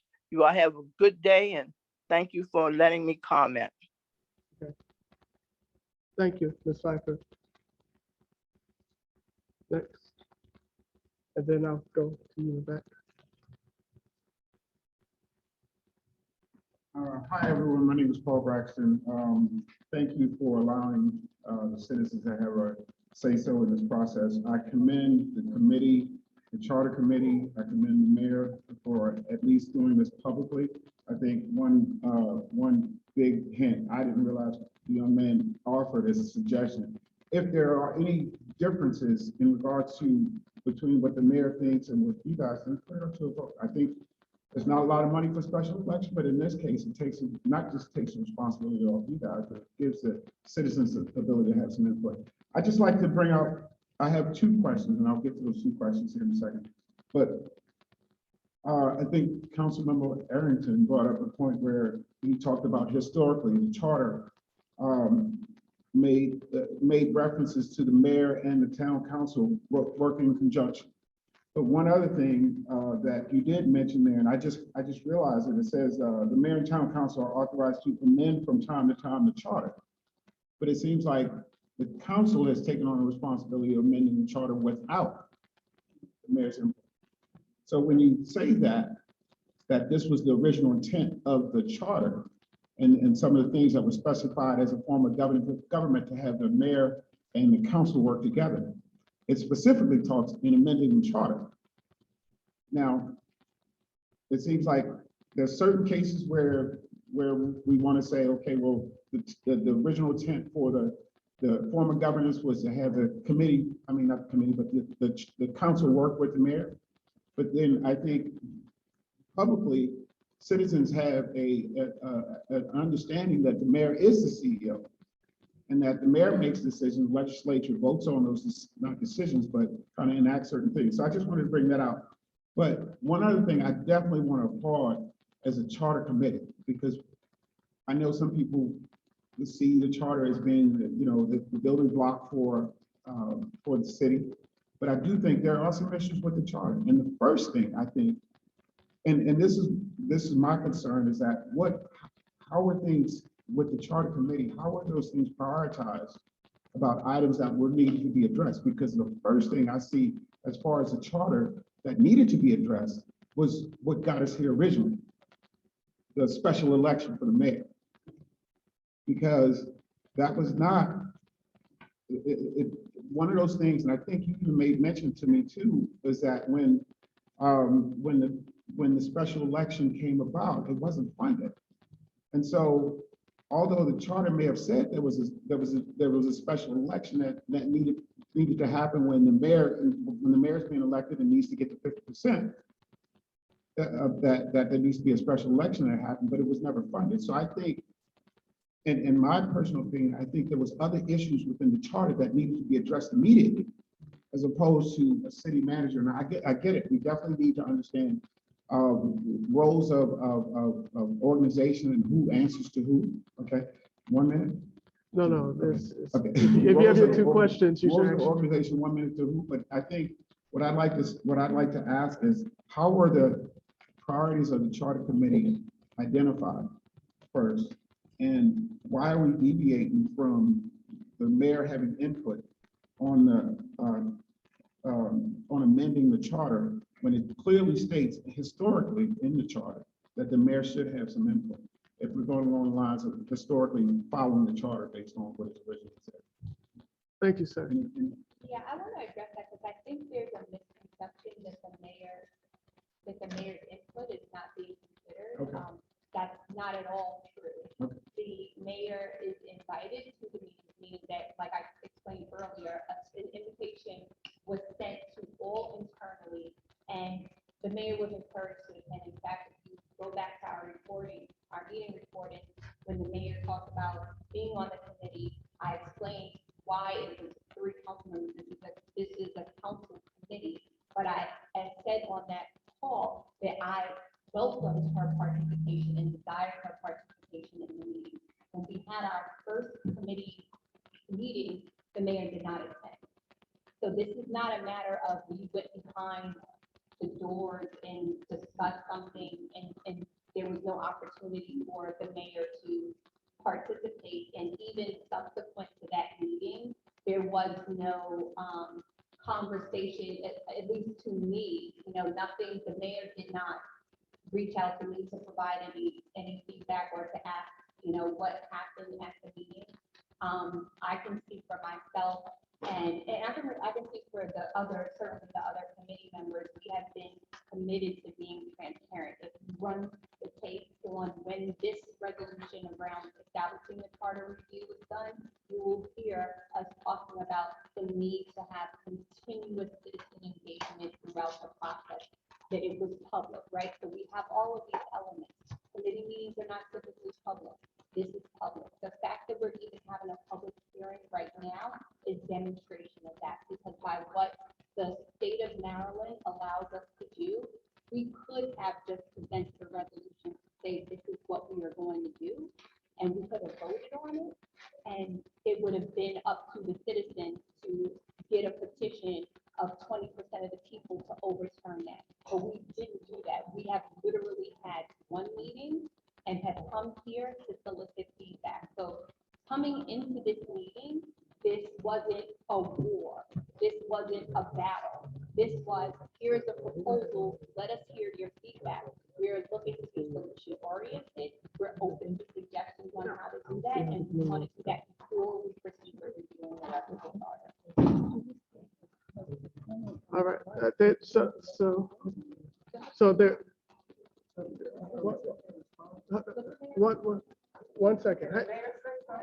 All right, so hold on, one second, please. Excuse me, listen.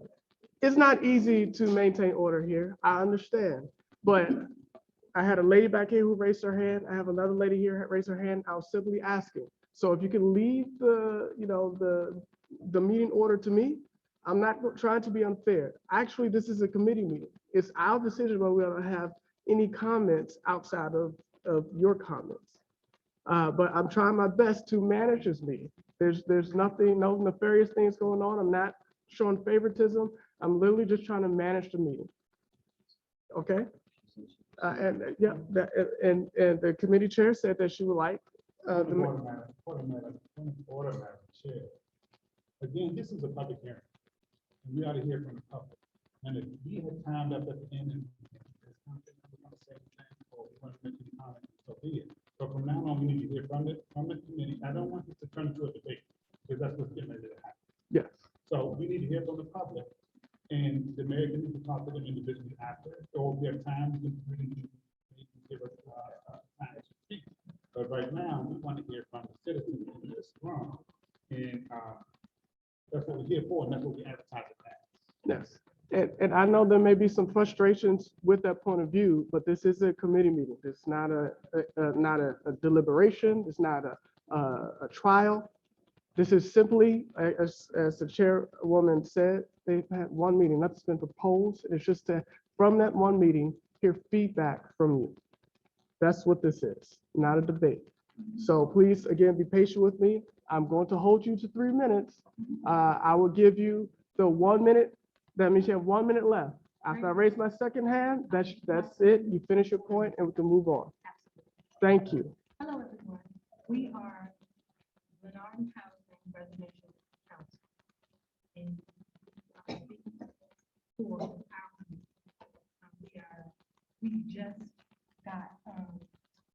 we just formed a group to speak out and try to make our community safe. In doing so, how we came about is because we saw a change. And we wanted to be the change that we saw. So we band together, we put ourselves at risk every time we meet and try to resolve things in our own community. So as the community that we want to see, we're here to advocate what we want to see as citizens in our own community.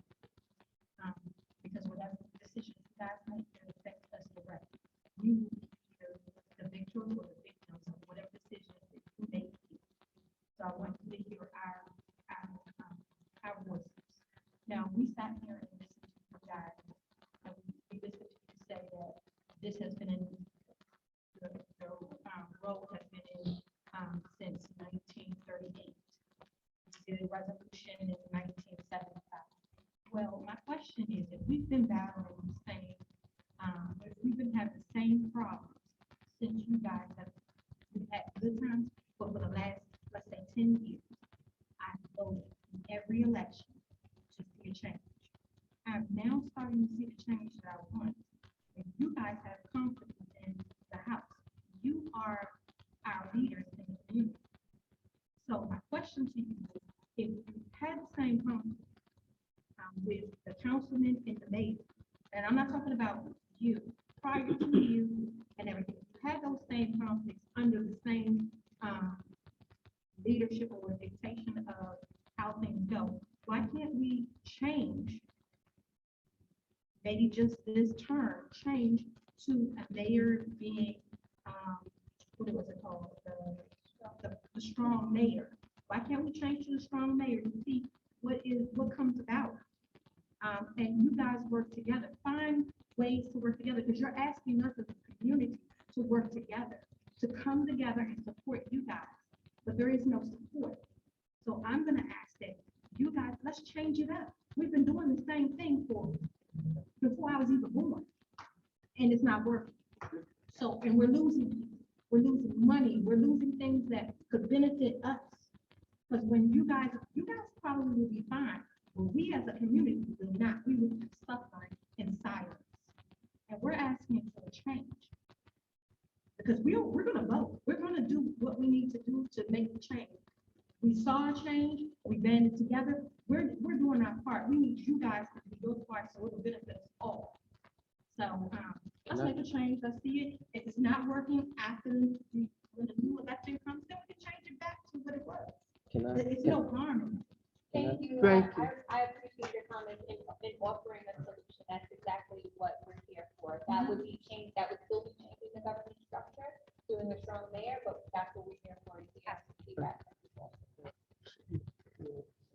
I just wanted to respond. I don't even know if I need that. But like me particularly, I don't think that it's like just a positional type of thing. Like, you came, yo, can y'all hear me?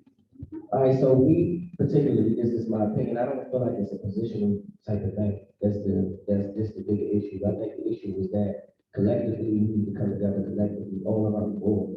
Like, it can't be a person, it's about 8 of us up here. So everybody gonna have their star players like any tape you have, but if you got the center hiking the ball and then run into the opposite end zone, like we all gonna fail. So I think that everybody up here collectively needs to be held accountable.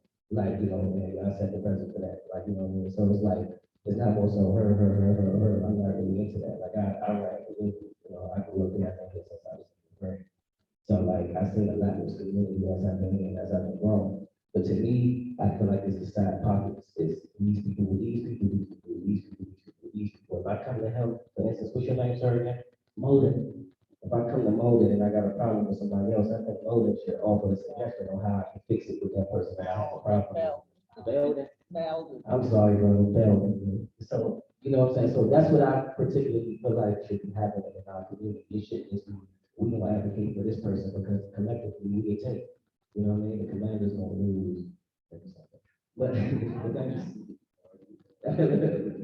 I'm just saying collectively we gonna lose as a take. It doesn't matter who's in what position, we gonna fail collectively, no matter what it is. You know what I mean? Like if you're the mother and father of your household, like your household gonna fail, period. They not gonna care if it's mom or dad, the household, whatever your address is, it's gonna fail.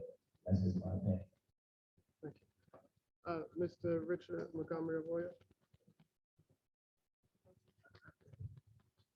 Good evening, council, mayor, citizens. Just a couple of comments and questions. As it pertains to the proposed governance structure. The diagram shows us 1, 2, 3, 4, 5, 6, 7 individuals, including a city manager and mayor.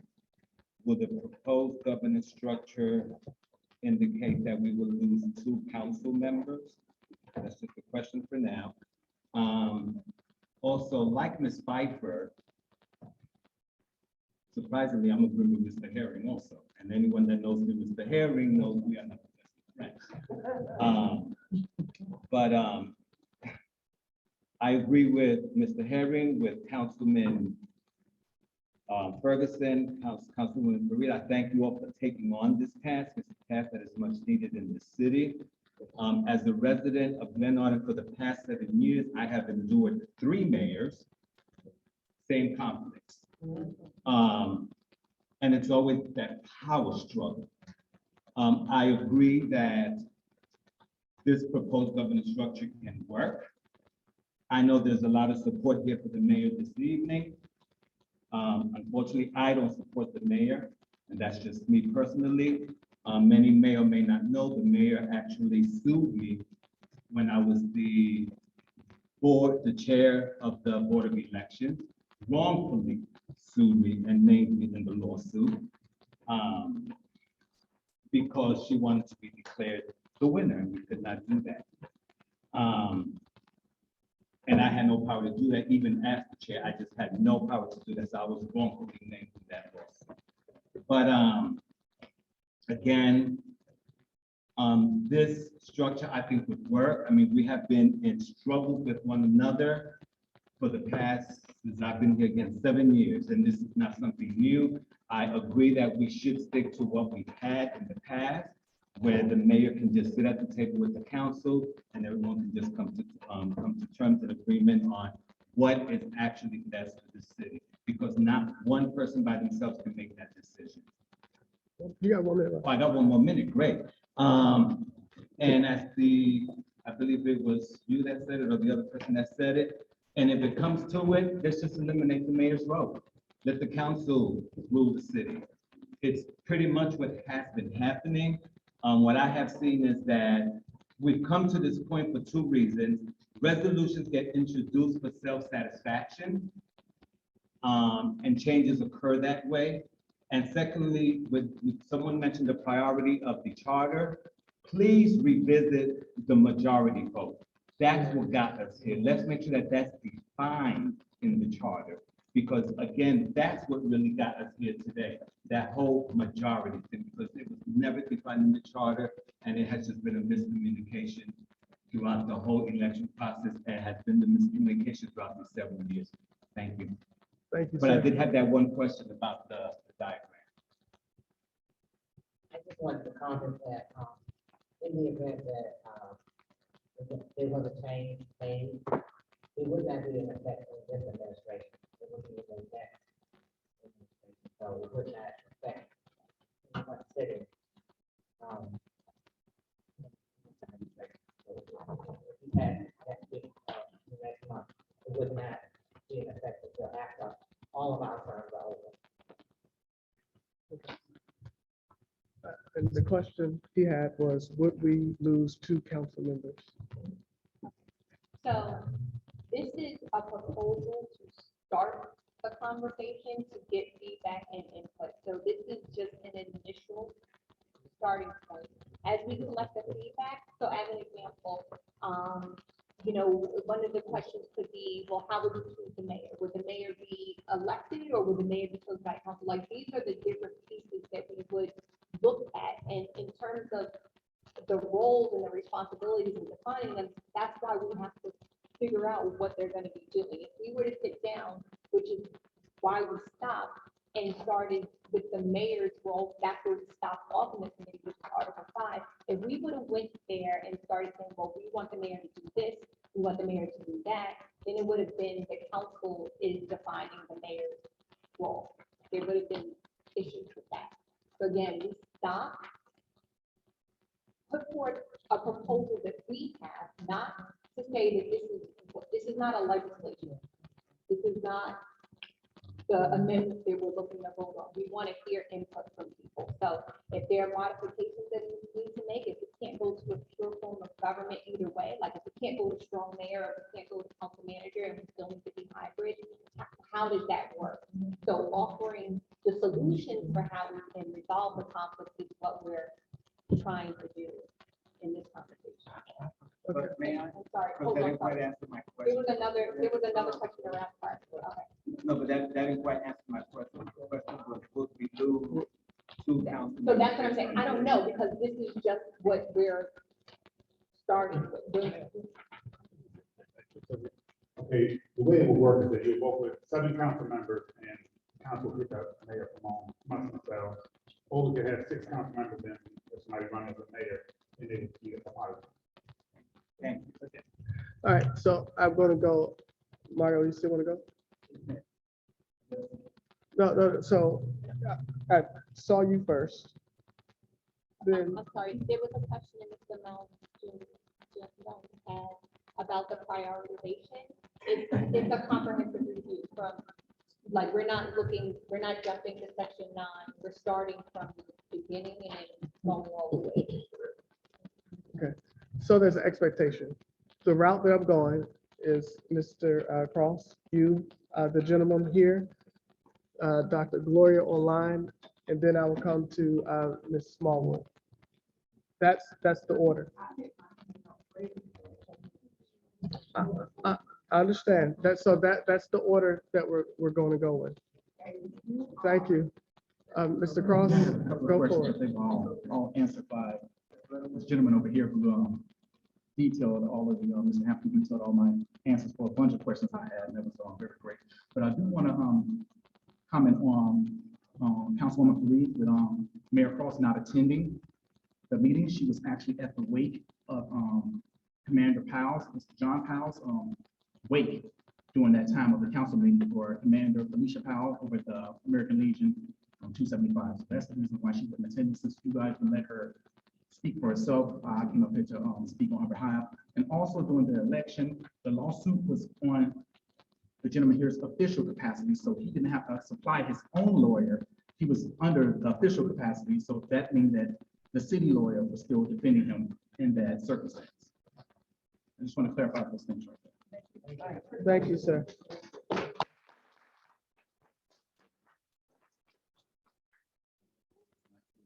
Could you state your name Yes, first, sir. please?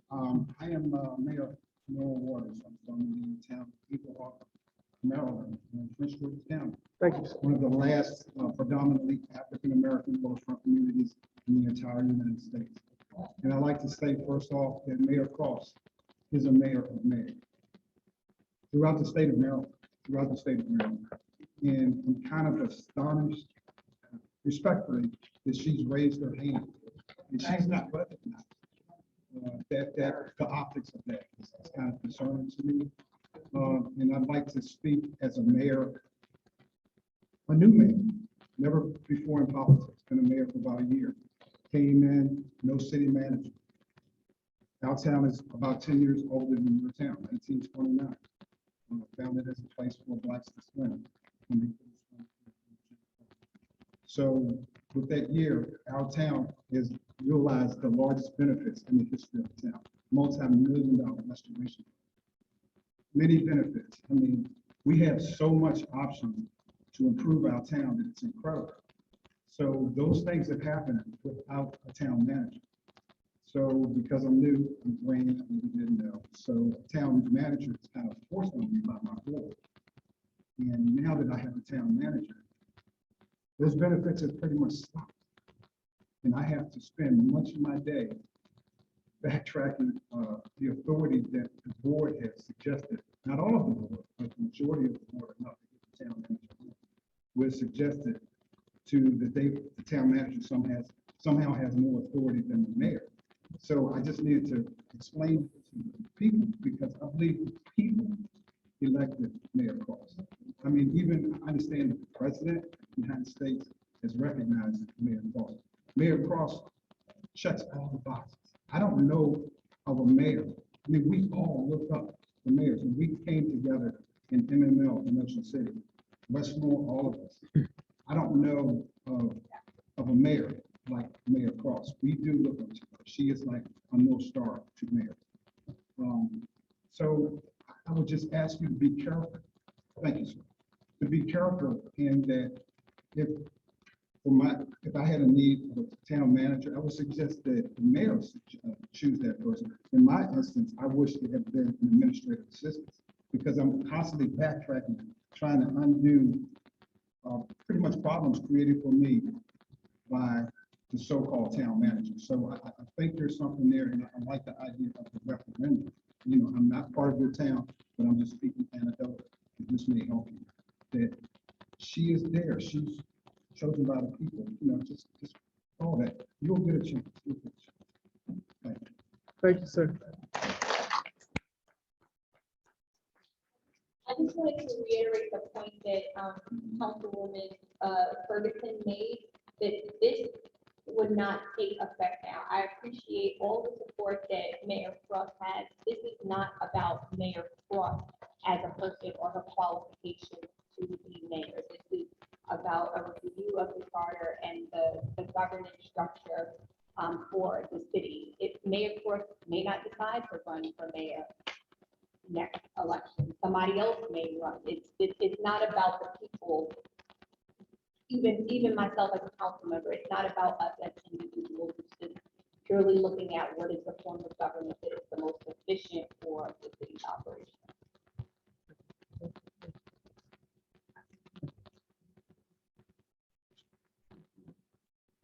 Dr. Gloria Crossland, online. Yes, I am here. One moment. Okay. First, I'd like to say thanks for the opportunity to say hello. The atmosphere doesn't match, and the body language doesn't match what I'm seeing because I'm online. And I just want to say, I feel sorry for y'all because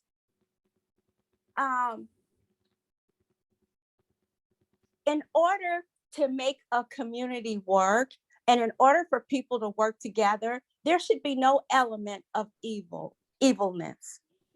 There just shouldn't.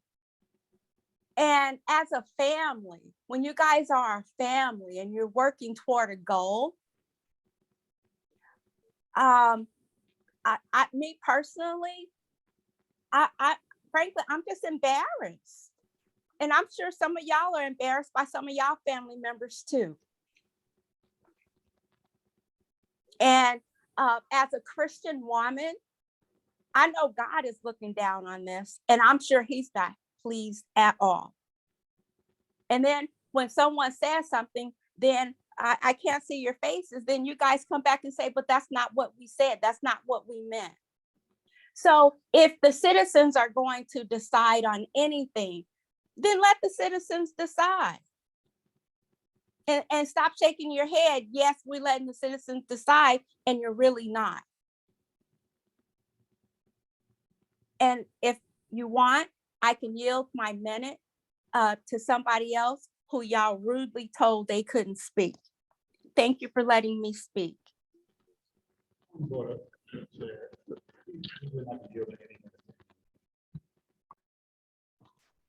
And again, I just want to reiterate, this is not a referendum against Mayor Cross. Excuse me. This is a council meeting about an idea that the committee had. And because of that idea, they wanted feedback from citizens and feedback from Mayor Cross. Mayor Cross can go to the next meeting, but if this is not a council versus Mayor Cross, nothing is happening. Mayor Cross will be Mayor Cross for the next 3 years. This is an idea of how we could fix our government structure, an idea, not a legislation, nothing we're voting on, an idea of how we could fix the council, not us, the council and the mayor structure in the city of Glenarden. This isn't about Ms. Fareed. This isn't about me. This isn't about any council member up here versus any mayor up here. We will serve out our term. This is how do we work together? an idea. That's how we move forward. It's an idea. If it doesn't work, it doesn't work. But that's what we're here for, to hear your ideas on our idea. What is your perspective on the idea that was presented? And Mayor Cross can come to the next meeting and contribute to that idea. So I just want to, one second. I have the unfortunate task of maintaining order. Ma'am, if you do this one more time, I'm gonna have to excuse you from the meeting. Please. Some of you may not like this. This is a council meeting, not a mayor meeting, not an interview, not a deliberation or a trial. It's not. I'm sorry. If you were expecting that, the mayor can have a town hall and she can speak as long as she wants to on her point of view about the construct of a mayor and council. But if you interrupt again, ma'am, I'm gonna have to excuse you. Thank you. The next person I had was former Councilwoman Smallwood.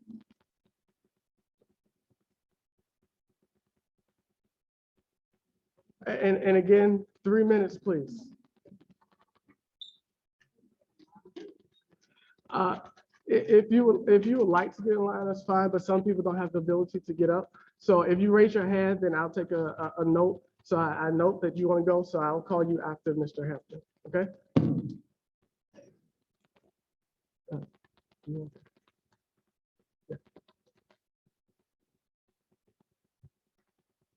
Sorry, I just before you go to all because I don't want it to be thought that you do not listen to me. I want to show you that whether you hear comments or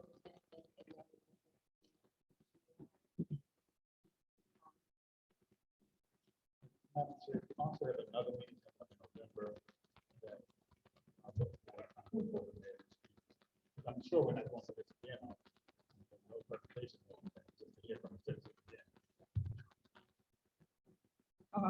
Good evening. My name is Carol Smallwood, and I would like to resolve the issue about the mayor.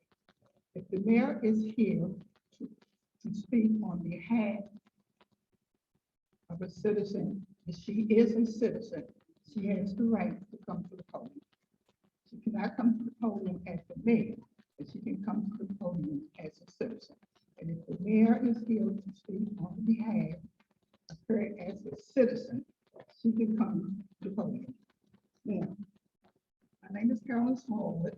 I am here to represent some of the seniors that is unable to attend the meeting tonight. This is my disclaimer. It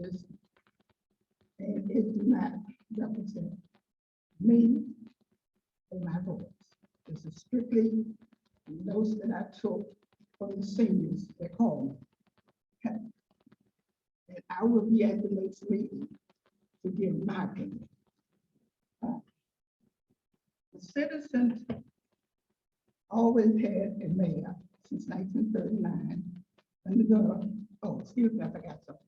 Since we only have 3 minutes, I have assigned a letter that was written by Ms. Key for Yvonne Williams to come up to read.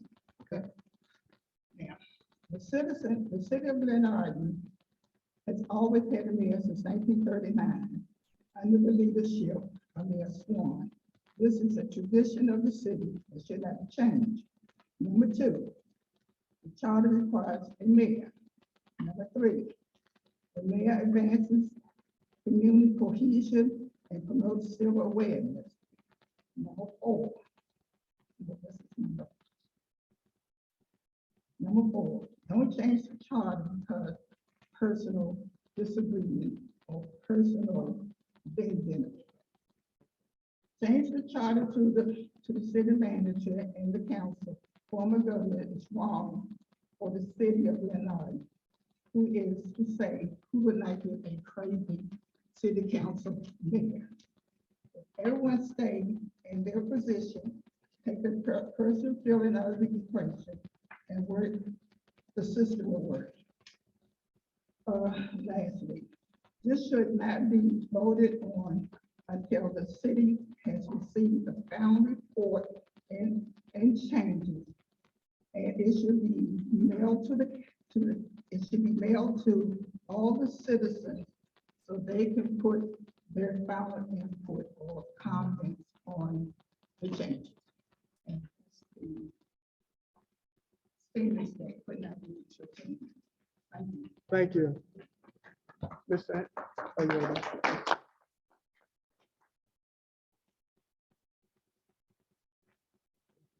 State your name and then proceed.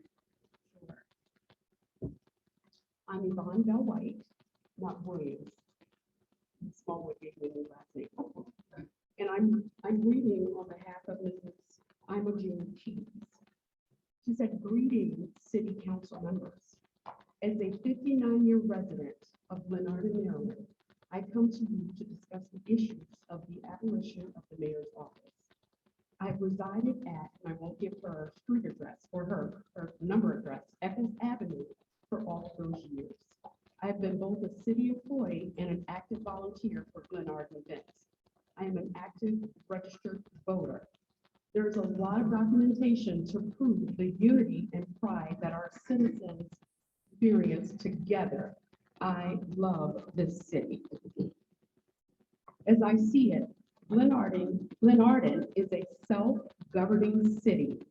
In 1939, the charter stated that Glenarden would be governed by a mayor and a city council. We had a proud history with a lot of growth and development. Today, you sit in a building named for former Mayor James R. Husband's group. That displays a memorial wall in honor of former mayors. Think about the fact that each person represented there was elected by the citizens of Glenarden. The city council cannot take credit nor blame for who was voted into office. In May of 2021, 1,097 citizens cast votes for one of the 5 candidates running for the position of mayor. A special election between the 2 candidates with the most votes was required. In August of 2021, 895 citizens cast votes that finalized the election of the mayor. Can you honestly say that your extensive research has proved all those citizens who have acted in error? At this point, members of the council are considering updating the city charter. To remove the office of the mayor of Glenarden is an extraordinary action for the city council to attempt. It is by no means a modification as was suggested in the invitation to attend tonight's meeting. I think the structure of our governance should be changed only by an election put to the citizens of Glenarden. My final thought calls that the halt of any action on the abolition of the mayor's office, because if there is no need for a mayor, there is no need for a city council. As an individual, I wish each of you the best. Ms. Imogen Keys. And then I have a question also asked from a citizen. Does the mayor has the same authority to ask the lawyer, the city lawyer, questions, or is it just the council?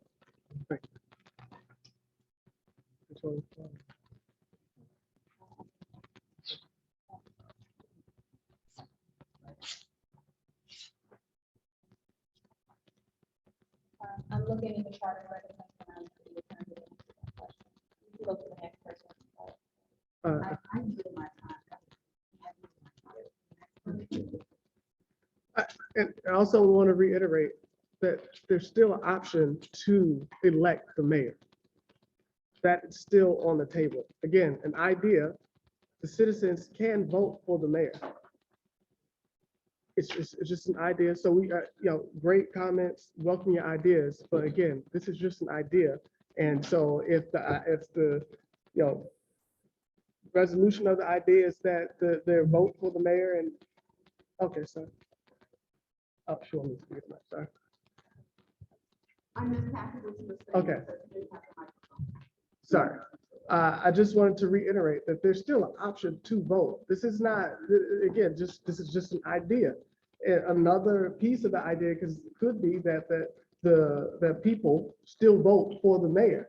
I believe that part of this was to give the mayor more power, because right now the mayor doesn't have as much power, but at least being absorbed into the council, which again can be voted on by the citizens, that the mayor's council structure, now that mayor will have the authority to propose legislation, vote on legislation, be a part of the governing body of the city of Glenarden. I hope I said that right. Yeah, if you heard the question that Mhm. I had. Yeah. Sorry, can you repeat it? Sure. It was about I'm Oh, sorry. the attorney question, yeah, okay. So, the current charter reads as follows for the city attorney. The council shall appoint a city attorney. The city attorney shall be a member of the Bar of Maryland Court of Appeals. The city attorney shall be the legal advisor of the city and shall perform such duties in this connection as may be required by the council or the mayor with approval from the council. The city attorney's compensation shall be determined by the council. The council has the power to employ such consultants as deemed necessary from time to time. The city attorney shall serve at the pleasure of the council. I will speak on this one because I think that there, for whatever reason, has been a misrepresentation of this proposal. It is not to eliminate the mayor, as Council President just alluded to.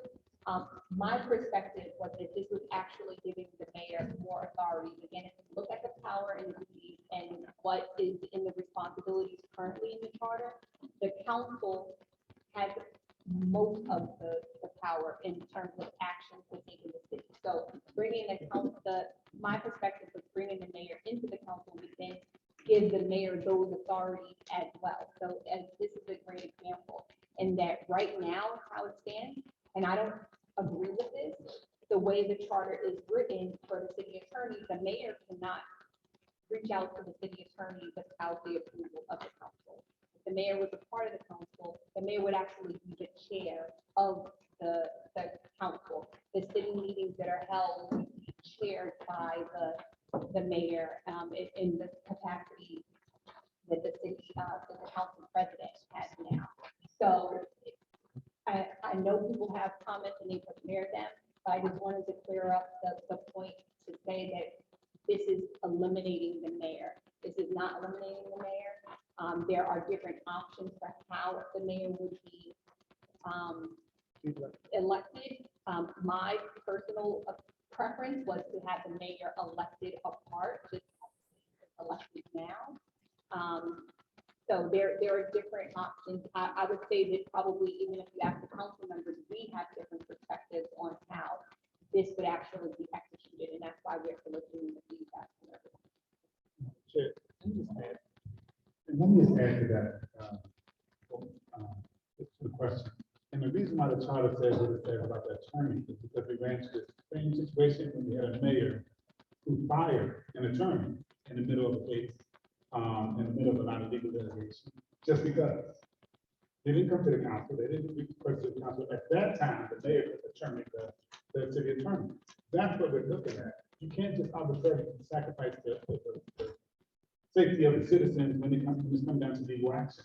It just fires my because four councilmen are supposed to do it. You know, that's what we're looking at. That's the type of this function that we have with what we're doing, and that's why the charter has been changed over the years to avoid some of that. I mean, that was a major time we were in the middle of major litigation. You asked the mayor, why didn't you do it? Because they told you to. What kind of common is that? You know, so my thing is, you gotta look at the whole perspective of what this city has been going through. Crazy years, I've seen what mayors have done. Coming, it's good mayors. I'm not gonna say we haven't had good mayors. There are quite a few good. We wouldn't be here now if it wasn't for all the mayors. You know, but you do have some mayors that tend to go rogue, as I put it. You know, so I mean, we got to look at that. And we as council members, but we share responsibility to every citizen out there to protect your funds, and your resources, and your property values, because that's your biggest investment. To make sure that nothing happens to that. And I just want to get that clear. That's a prime example why we have to do what we do. So I have a question. My question is, can you give us clarity on how the city council and the mayor, how it's structured now? Perhaps some of us might not know how it's structured, how it's operated. So that way we can really read through, I don't have the paperwork with me, and see what you're proposing. So that way, if we see how it's structured now, we can see what you're proposing, and therefore we can have a better outlook. Also, thank you, as well as, I think I mentioned this before, that what I'm used to, and I used to come to these meetings all the time, and I lived in Springdale, now I live in Glenard, and it was always chaos. It was always constant chaos, big back and forth, back and forth. I was hoping once this council came about and the mayor, that we wouldn't have this anymore. It's time out for it. Not only is it time out for it, it's time for us to kind of come in unity. Everyone. In order to do that, we're gonna have to come to meeting of the minds. If there's a mayor, we have to know the purpose of the mayor and the purpose of the council.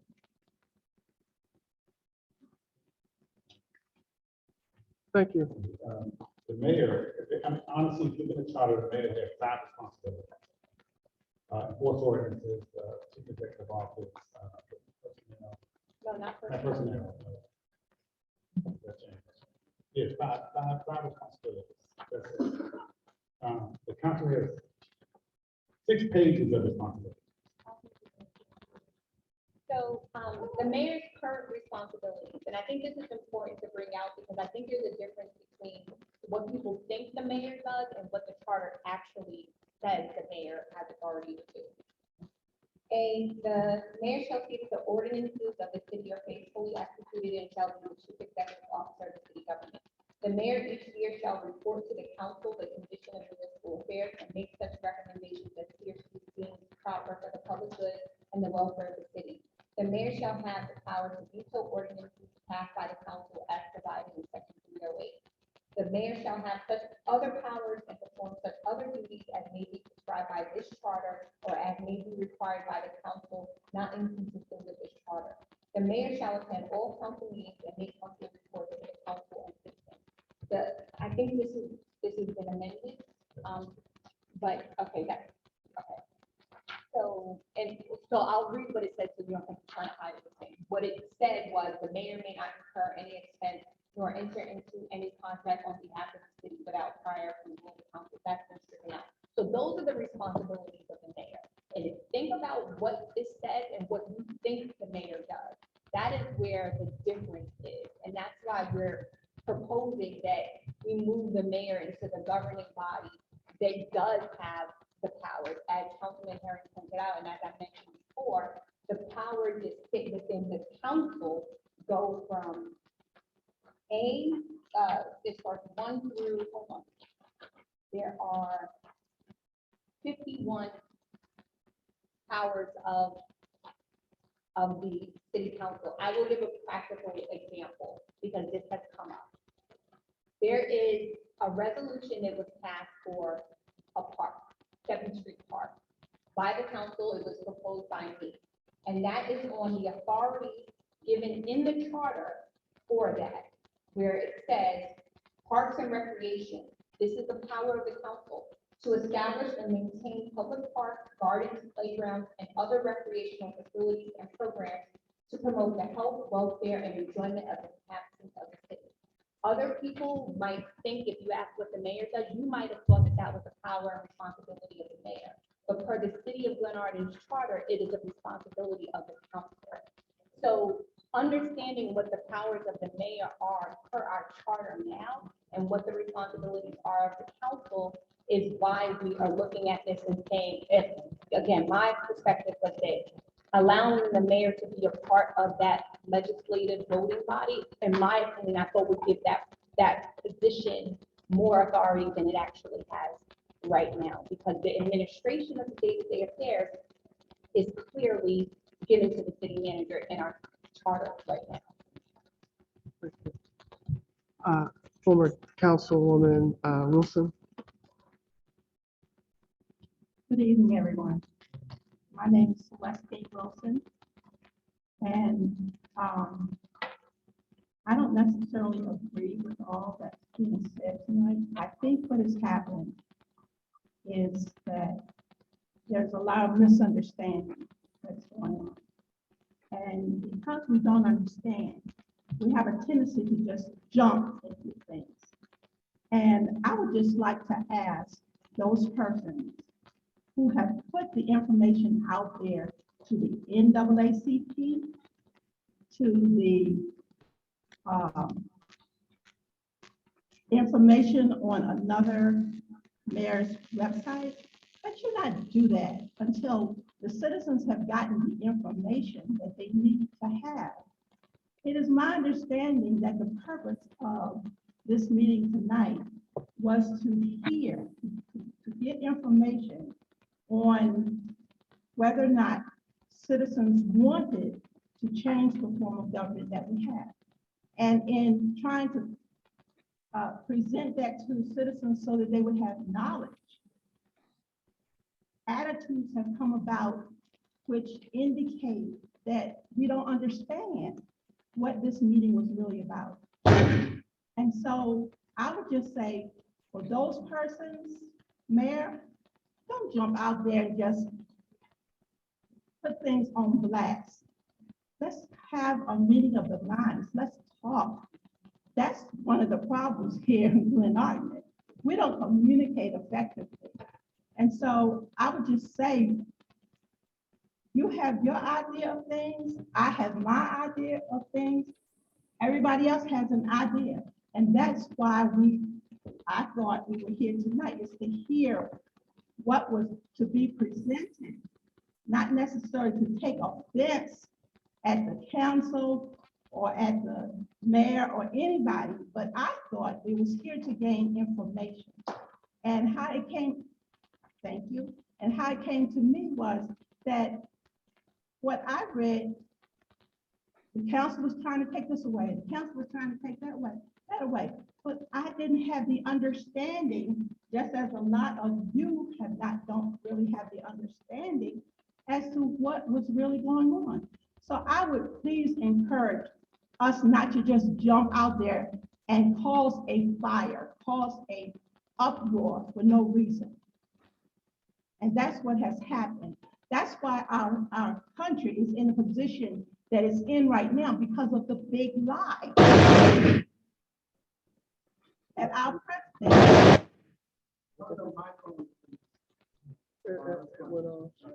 president perpetuated.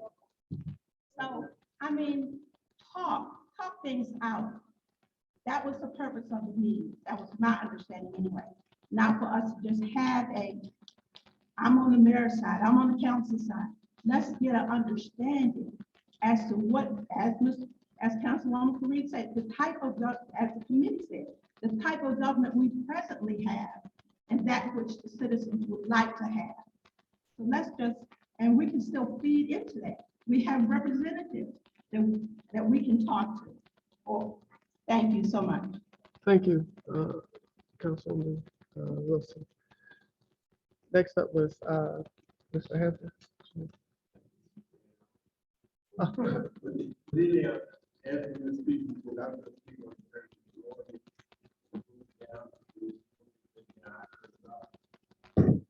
I was just hoping that it takes a group of us to come together, what we do over there, to make the city work. But sometimes we all get a little touch out of head. So we got to come in home together, make sure we stay in line. But what the people, we are people. And we voted them in to do our bid to what we wanted to do. But not to replace it. But many times, separate, we got big seats, we got to watch over. So they get out, they get out of it. And keep them involved.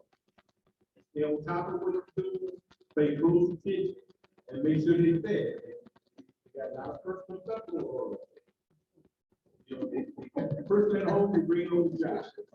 You know what I mean? Well, you know, they take it out on the citizens, so they don't care. When they stop paying, the city goes right. Because we get nothing done, we trying to get the sidewalks fixed, we get the streets bad.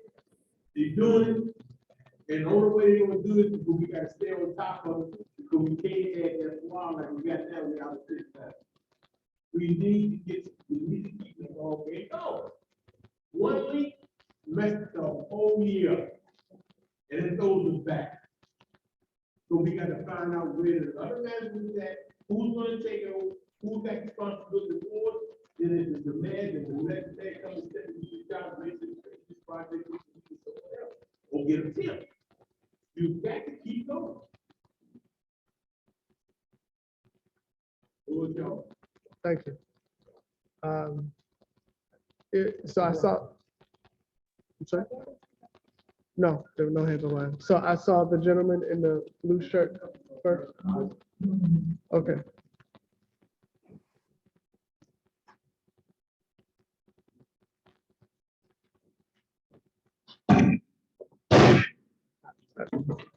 I don't know what to do. That's microphone.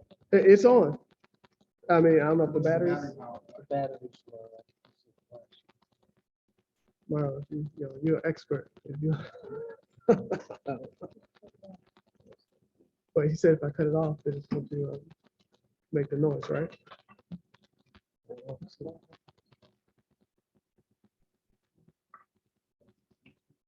So should I cut it off or leave it on? Leave it on? All right, sir. State your name and you have 10 minutes. My name is Lee Johnson. Good evening. So just more or less to speak about only the information that's been presented. Not about anything before. So if we look at more or less the public hearing agenda and the attachments that the people informed they may not have. Overall, it's more or less an explanation of what the mayor should and should not do, right? In addition to that, if we look at slide 5, it states the various forms of government that we're allowed to have in this overall meeting, correct?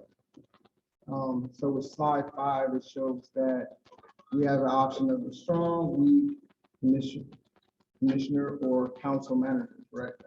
But it appears that if you look at everything that's been stated as far as the non-verbal and the verbal statements, and the concerns that we've had overall, correct? In addition to previous solutions that the chair spoke that were creating conflicts as we see now, right? So CR-01-2022 and CR-2-2022, those have created conflicts within our current charter, correct? But overall, what I find is that even looking at slide 9, and when you look at the updated organizational chart that you all provided that wasn't in the presentation, overall, what appears to be occurring is that this is not more or less a charter review board. This is more or less an opinionated review of what the mayor should and should not be doing and the powers that have been removed from her, right? So one of the statements that you made was that the hiring ability, 2 of the personnel components of the mayor and the city manager, because they were in confliction, right? But you had 4 other of the same duties or responsibilities that were in conflict, but those are not moved, right? So if you look at slide, I think it's slide 5. I apologize. I think it's slide 5. Oh, right there. I apologize. So we look at that. So you see the budget. So I apologize. It was 4 additional. So we look at the personnel, the resolutions, and the ordinances. The city manager and the mayor have the same role, right? But she only took away the personnel aspects of it, right? So the personnel aspects. Okay. So you took away the recommended hire and fire and the managed day-to-day, right? Also, if you look at the organizational chart that was updated from April 2021 to August 2022, all of the managerial aspects of the mayor were consumed by the council. So now the mayor herself is just sitting by herself, just kissing babies, as we stated earlier, right?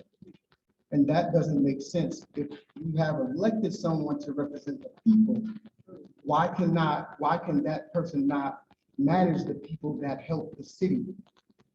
Because the council is supposed to be a legislative body. And that's what you all have been since 1973, correct? So why is it that the legislative body is now managing the city? I was just giving it a single 3 minutes, but you can respond to his, the mic is off. Oh, okay. So you're just gonna have to protect your voice. Okay, so in addressing the responsibilities, the resolutions and the ordinances, that's creating or requesting. If that's not a conflict, in that the council is the ones who put forth the resolutions, the city manager or the mayor can request that a resolution be brought forward. So that's not a conflict that either one of them can do it. The recommended hiring or firing is a conflict, because if I say hire that person and you say don't hire that person, then does the person get hired or do they not get hired? If But a that person only happened says, after you changed the hierarchy. no, it didn't. Because the council, because it was stated before that the city manager was having an issue with the mayor. No, so if this illustrates the powers and duties, the hiring and firing at December 4th, 2014, there were 2 sections of the charter that referenced the authority to employ personnel. At that time, both of them said that the city manager was responsible for that. So there were no conflict between the 2 sections. In 2020, a resolution was passed that changed only one of the sections, which made them in conflict. If in 2020, both of those sections had been changed to say that the mayor does it, then there wouldn't have been a conflict. The conflict existed because 503 was still saying the same thing, but 901 was now saying something different. 503 was still saying the city manager had the authority to approve it, and 901 was saying the mayor had the authority to approve it. So what 901, what we changed earlier this year in 901 was putting it back so that there was no conflict between the 2. We could have alternatively changed 503 to make that one have the mayor have the responsibility. But as we discussed, the administration of the city, that is the current responsibility of the city manager per the charter as the chief administrative officer. So they are overseeing all of the department heads and administrating the day-to-day activities of the city. So what was the justification of the legislative body as yourself consuming all of the roles and responsibilities from an organizational standpoint in August and checking April of 2021 to August of 2022? The council does not have managerial. No, I'm authority looking at over what you presented to us. Which There one? were attachments that were provided as far as our organizational structure, the hierarchy, that shows that all of the positions were changed from being managed by the mayor to now being managed by the council. Sorry, these were not attachments that were part of the package, so I just received them. I don't know where they came yeah. from. And so we can answer your question. But I'm just asking questions. I don't know yeah. what's going on. I'm just So, asking. all right, so how about, I'm big on context, right? Again, I'll reiterate, this is not a mayor cross or the current council thing. It's not.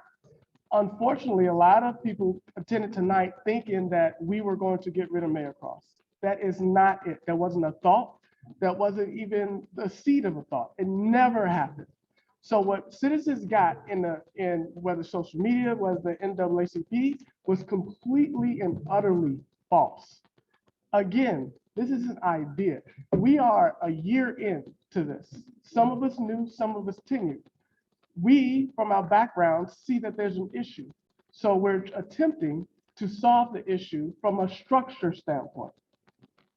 This is an idea of the solution that we're now coming back to the citizens and say, okay, well, this is what our idea was. Now, what's your idea? Can you perfect it? How can you contribute to it? This was never about Mayor Cross, ever. No, there was no back discussions about getting rid of her. In my opinion, I think that any mayor that comes into her position, I've said this to her, is at a lose-lose situation. She does not have authority. That position does not have authority in the city of Glenarden, but to do 5 things. And I think that's unfair. So the idea was, well, why don't we invite the mayor to be a part of the governing body? That is the current idea. So that the mayor, whoever it is, can have a voice at the table, can have that 6 pages of if he or she wants to do a part, they could do a part. Right now, the mayor cannot do it. So fresh eyes, we're again, a year in, are trying to resolve a problem. Nothing to do with Mayor Cross, ever. So, but that got some people here today, and that's unfortunate. So I apologize for the lies that you have received, but that was not from us. This is an idea of a solution to give the mayor more authority, because it is unfair, in my opinion, that the mayor can only kiss babies. It's unfair. And this is an idea of a solution. So that's where we are. 1 meeting in off an idea. No legislation, no pointing fingers. Everybody is invited to the table. Unfortunately, Mayor Cross could not attend because of a wait, completely understandable. But there's a next meeting. But we stopped to get your voices. And we're going to have not only this meeting, but another meeting in November to again get your voices, because your voices matter.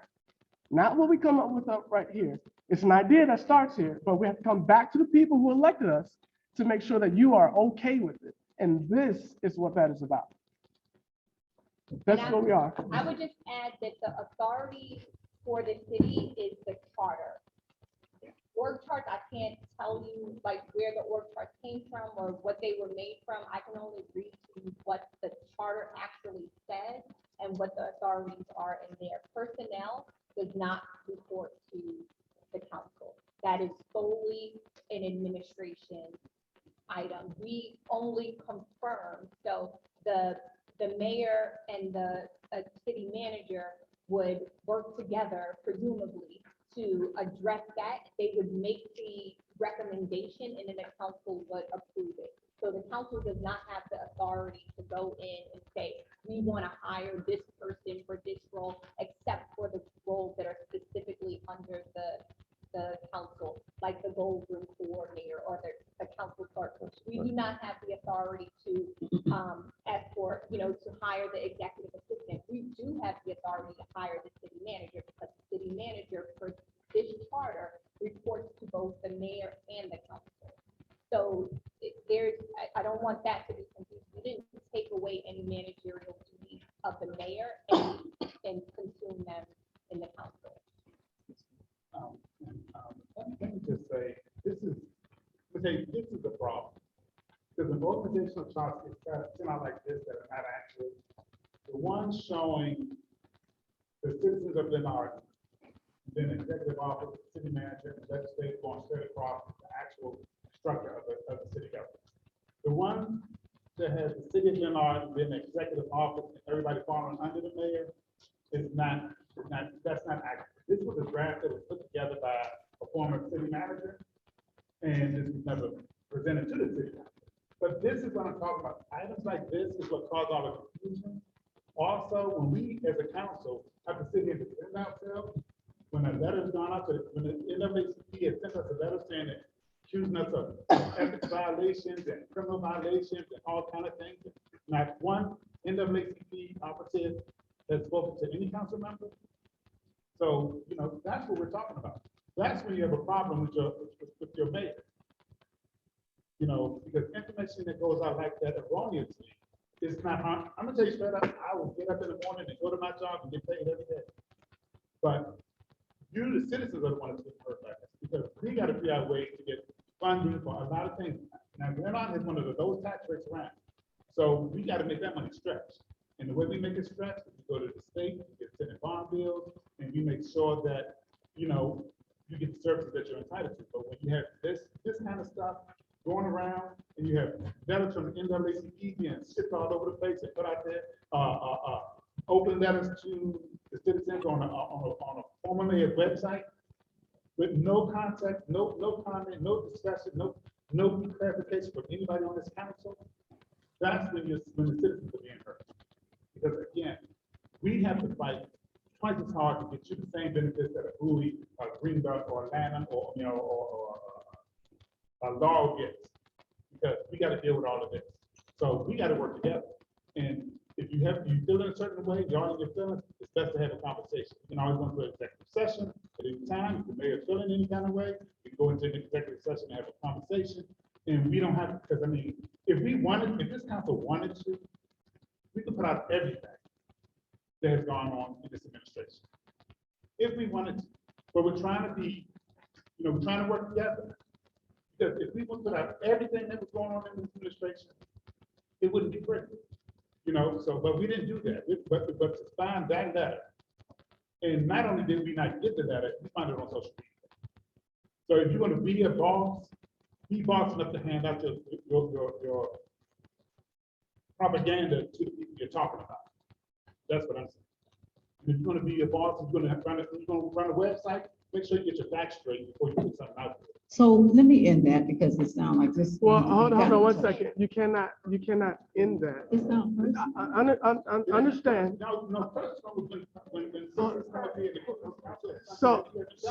so, I guess, sir. Yes, sir. Personal is when we sit up here trying to get information. That's all we're trying to do. We're trying to get information. But yet citizens were led to believe that we were trying to remove a mayor from her position. And that was the farthest thing from the truth.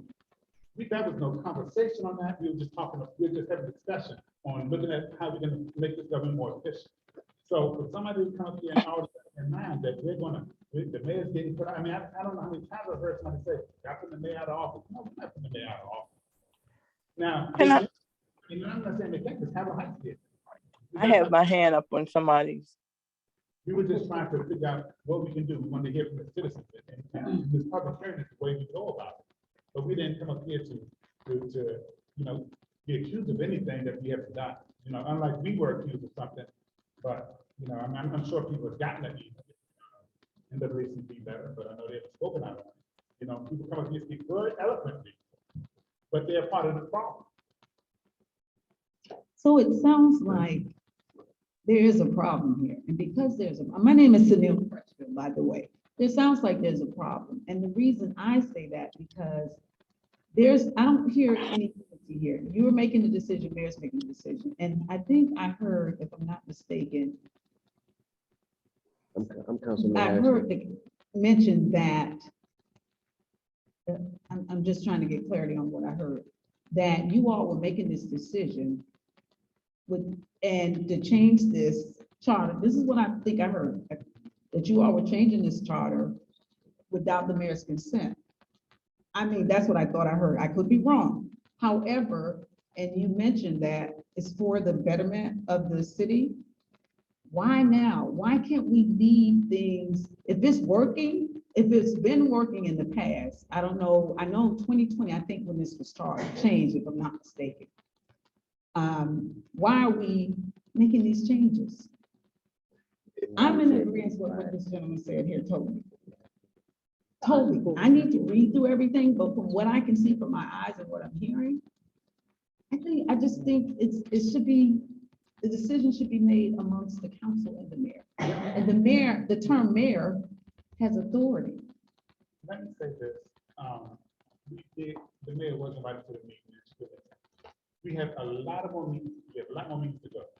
And the mayor can attend those. But I think the thing that you're not looking at is that the state gives us the responsibility, the council. State requires the council pass charter resolutions charter resolutions. They don't say the mayor, it's your legislative body. That's who's responsible for that. So we're following the law. Now the mayor has a right to give input. Everybody has a right to give, just like we get input from you, just like we get input, we can get input from her. But you gotta come to the table. I'm gonna say you gotta come to the table with clean hands. You can't come to the table putting out stuff like this and putting out letters to the NAACP and sending things on people's website, open letters to people on the website, the things that are not true. How are we supposed to trust somebody to come to us and work in good faith? And when we're getting slammed with stuff like this, and now we got to defend ourselves to the county exec, to state officials, to the local officials. I mean, it's ridiculous. And I'm gonna tell you this about this council, because it really bothers me when I get people coming to here saying, this council, you know, we're going back. This council has started appropriating that opera. We've done put out a resolution that helped the HOAs to try to get $60,000 grants to each HOA. We done put money out for the speed bump. We done put money out to do 7th Street Park. This council did that. Not one resolution has come forth from administration for that opera money. Now, we don't want to lose it again, but we're going to do what we have to do, and I'm going to continue to do what I have to do. Now, either get on board, or we're going to leave them behind, because we're not losing that $4 million this time. We're not losing any money this time. We got Hammond Street. We just got to complain about that. We're looking at that. This council is moving forward. We're trying to get things done for you citizens in this community. We are not trying to sit here and go back and forth with a mayor to sit here and defend ourselves against salacious lies. We're not trying to do that. You know, so, I mean, it's best to get your facts straight and get everything in, I mean, and find out what's actually going on, you know, in your community. Because everything you're being told is not true. You know, Can I speak? we're working hard trying to get this together and try to move forward, move the city forward.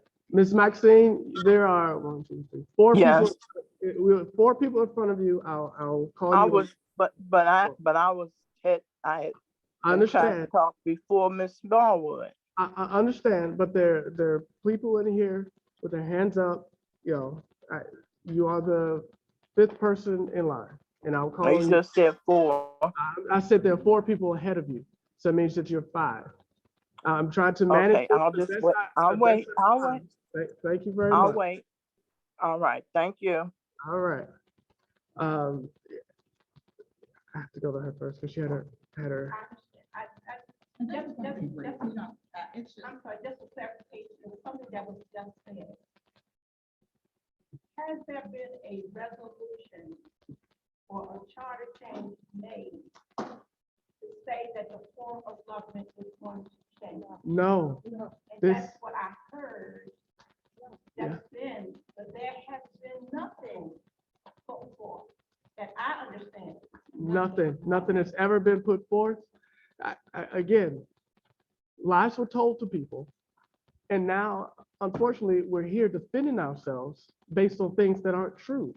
All we came here to do tonight was to present an idea to you guys, to hear your idea. That's it. That is it, nothing more. And I apologize for interrupting, but I thought that you needed to clarify. Yes, Because that's what came across you just a minute ago. thank you. Now, if you can. My name is Pamela Morris. I'm not a resident of Glen Arden, but I am an active community member. I was actually invited here by the resident council board because I do partner with Glen Arden Housing Authority and City of Glen Arden to provide resources. And I do want to say, without knowing any context, right, about whatever the issues are, I will say from someone sitting here, the tone is uncomfortable. Right, so from an outsider knowing nothing, the tone is very uncomfortable. It's verbal, but it's also nonverbal. The language, the tone, the contention, it makes me uncomfortable. Right, so if everything comes from leadership and people are sitting and they're waiting for answers because they are confused or they want to know what's going on, and the tone from leadership is divisive, it's contentious, it's adversarial, and it's passive aggressive from an outsider just sitting here, I can only imagine the bigger picture. And so that's something to take into account. Again, the social media, things like, I had no idea that all of that was going on. I was invited to come to be a part so that I can also help support. And it's disturbing and it makes me uncomfortable. And I want that to be known, because that's something to look at. Everyone may not have gotten whatever salacious invitation to come, because that's not, I never knew that. But in being part of this, again, it's disturbing and it makes me uncomfortable. So I just wanted that to be on record. Thank you. Thank you.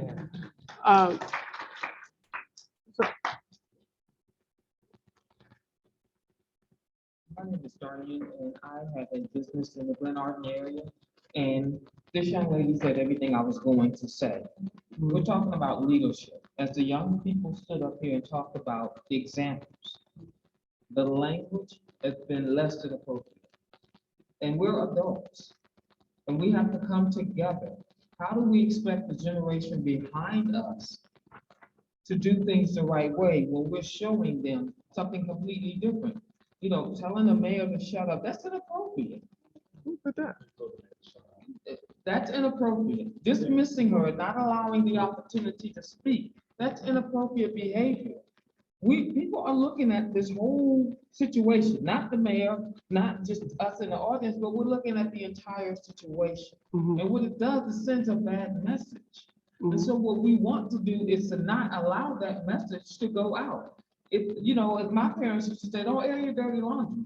If there's some personal feelings, keep them, you know, y'all battle this out, you know, on your own terms. But when you invite guests to your home, the least you could do is be respectful of the people in your home and the people that are visiting your home.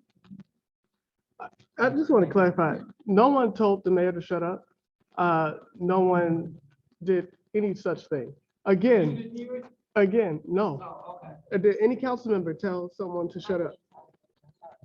Again, so, and unfortunately, and I want to, you know, address the young lady's concern. I'll stand up because I have a soft voice. Is that we didn't set the tone. The tone was set by lies against the council, and now we're here trying to. We originally came. This meeting was set to just tell you guys about an idea. Hey, I have an idea. Can you comment on it? But unfortunately, there was something that was sent out before that completely set the tone for this meeting. And so now we've been on the defense on something that's completely false. No one is disrespecting the mayor. As council president, I've been in the mayor's office plenty of times to try to bridge the gap. But I want to get the focus off Mayor Cross, because this is not about Mayor Cross. Somehow we keep on finding our way back at Mayor Cross because of that. That was the tone that was set forth. It's not about Mayor Cross. I have respect for Mayor Cross. She lives in my community. I will always try to reach out to Mayor Cross. This meeting is not about Mayor Cross. It's about an idea that we have.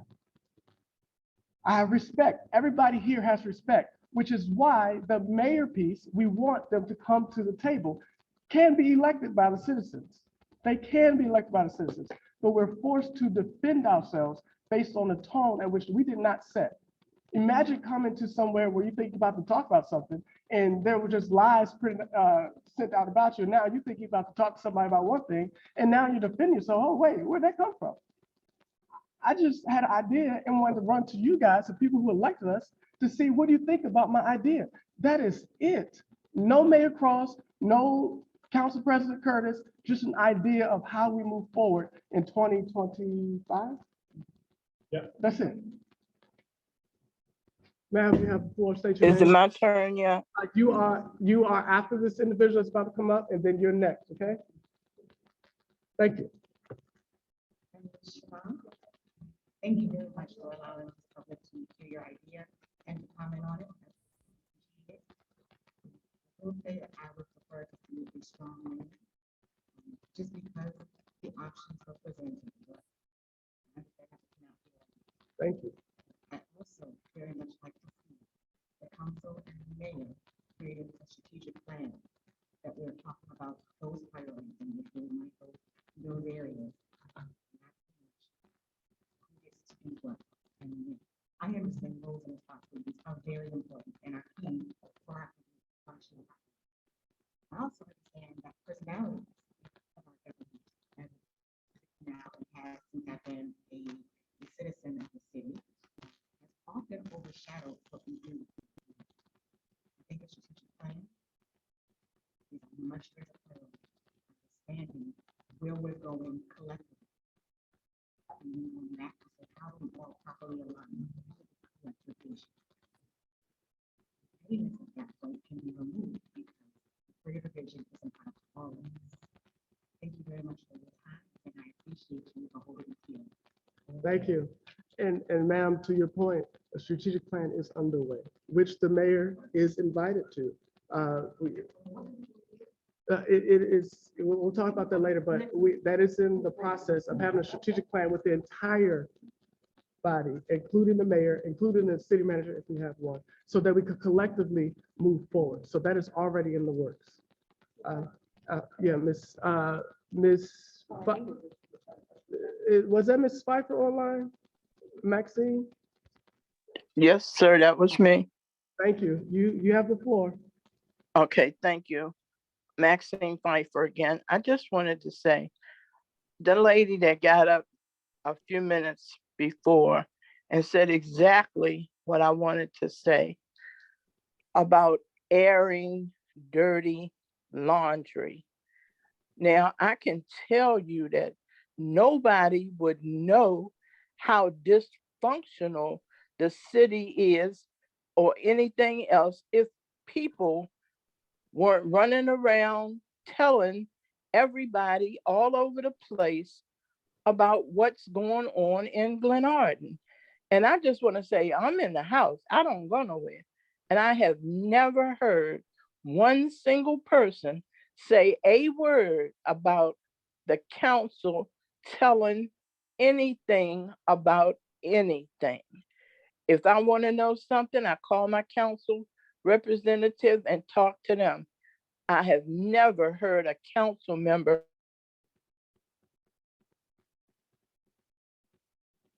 Ms. Pfeiffer, are you still there? That's how you get a bad reputation.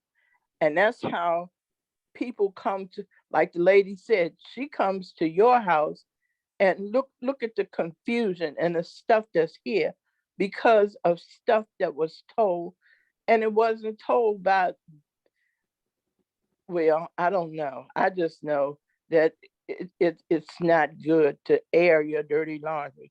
If you have aught with somebody, you need to go to that person and talk to them. If you don't like something, Mayor Cross, you need to speak to the president of the council or council members about what your feelings are. Don't go around. We've been here 80 years and we don't, people before, believe me, there's been confusion, but there hasn't been no dirty laundry aired. No dirty, nobody putting stuff all over the internet, and we don't do that. We don't do that here.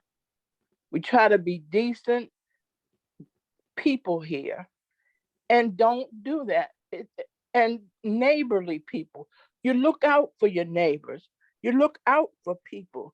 You don't go airing your dirt and then invite somebody in to hear this mess. I just think it's not right, and we need to work on getting ourselves a better reputation than we have now. And I just want to take the time to thank the council for the job that they are doing. I think that they're doing, I'm gonna say, the best they can with what they've been given. And I just want to thank you for doing a good job and bringing forth the idea to get the charter in line. And I just still would like to say that it's not, I don't think it's a good thing to change the form of government.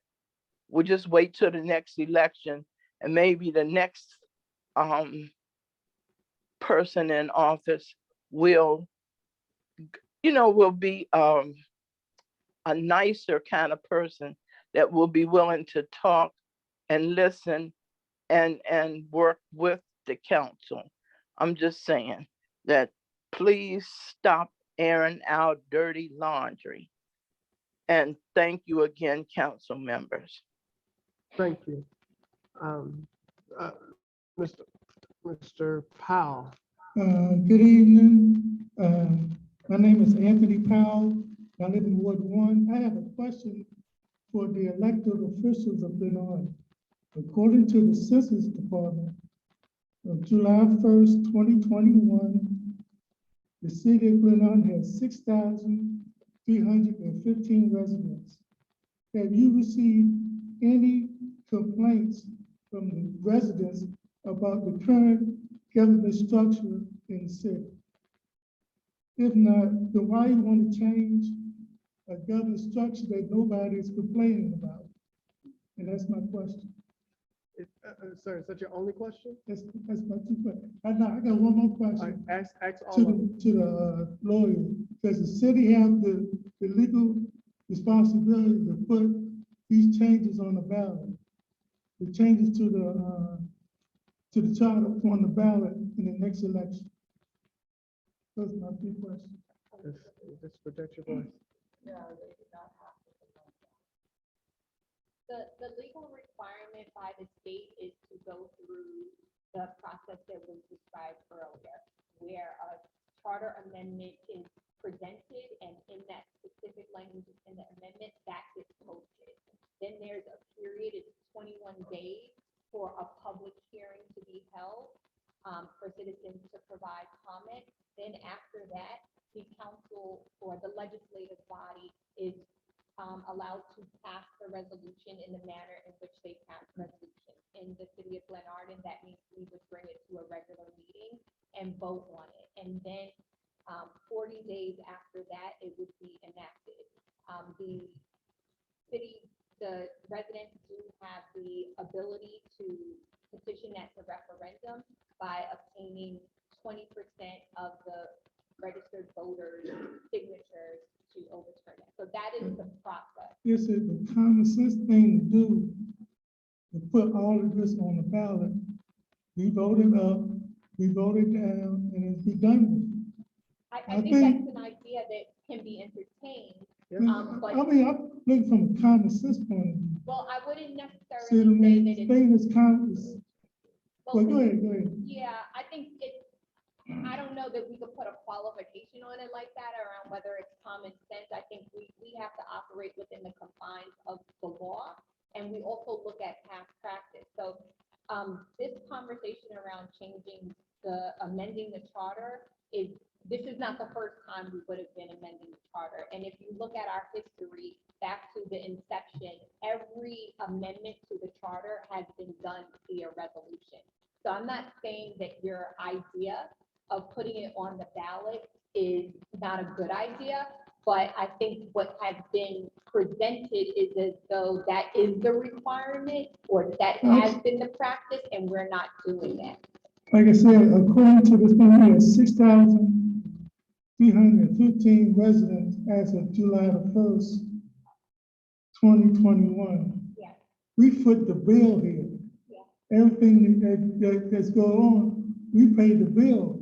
The person who pays the bill to have the final say-so about everything. Well, I think that's If you give me your credit card, you're gonna tell me how much I can spend on your credit card. Is that right? Right. But I think But that's the same thing. We foot the bill here. Everything. I know, but you say like regular citizen. You don't get no special. You don't get no special consideration. No, you don't. No, you don't. I pay taxes. Point of order, point of order. So thank you. It's a great idea.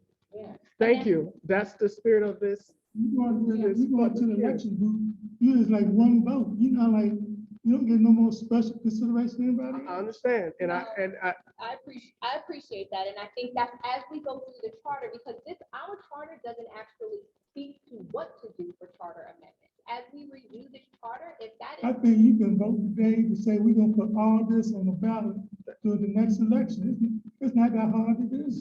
Thank you. You can do it tonight. Thank you, sir. Your 3 minutes, the 3 minutes are up. Again, we've only had one meeting. Imagine coming into an elected office and you see issues that need to be worked on. They're just now starting to look at it. It's a lot of work. And some things don't make sense. You know, give the council some time. We are a year in. And again, this is just a process by which we're trying to include the citizens. It's a great idea, Mr. Powell. We will that's what the hearing is for, to get your idea and then see how we move forward. We're trying the best we can to put things right now, like the poverty legislation, like the playground, speed bumps, trying to do that and see how things can be better moving forward. A year in, it takes time. Thank you. Sir, sorry, I forgot your name. Yep, Malden. Malden. So my name is Sean Malden, and I am the one that, I guess is kind of being referred to as the former mayor and of the circulator. It's the Malden Circulator, and I welcome everyone to have a say. It's not just a one person outlet. So if anybody would like to send in something to have put out, we have a readership of about 5,000. I would love for you guys to also, have your say as well. It's called the mountainCirculator.com. Now, I just have, I guess, a couple questions. And maybe you can help address this question for me.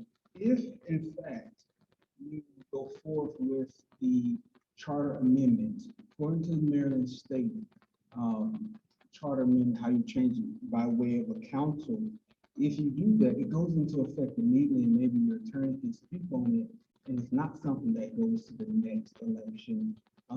If you don't apply those changes and start working those changes out, you're in violation of the charter. So if you begin those changes now, my understanding is you have to actually implement what you voted on and change right away. You can't say, oh, we're gonna put off until the subsequent administration. That's because you would be in fact violating the current new charter once it has ran its course. Days. Also, have you guys considered the concept of a balanced government? We're hearing terms like strong mayor, weak mayor. That's really not the image that we want to set. It may be how we refer to it because that's an easy way to think about it, but a better way to think about it is balanced government. Where you have, just like you learned in civics, right? You have 3 branches of government. You have judicial branch, you have the legislative branch, and you have the executive branch. The mayor is the executive branch. The legislators legislate. And then you have the judicial court system. So that may be an option for you guys to think about as well. Just, having it to where it's balanced so that everyone has their own role to play and no one's offended or feeling like they're doing stuff. And I had one other thing.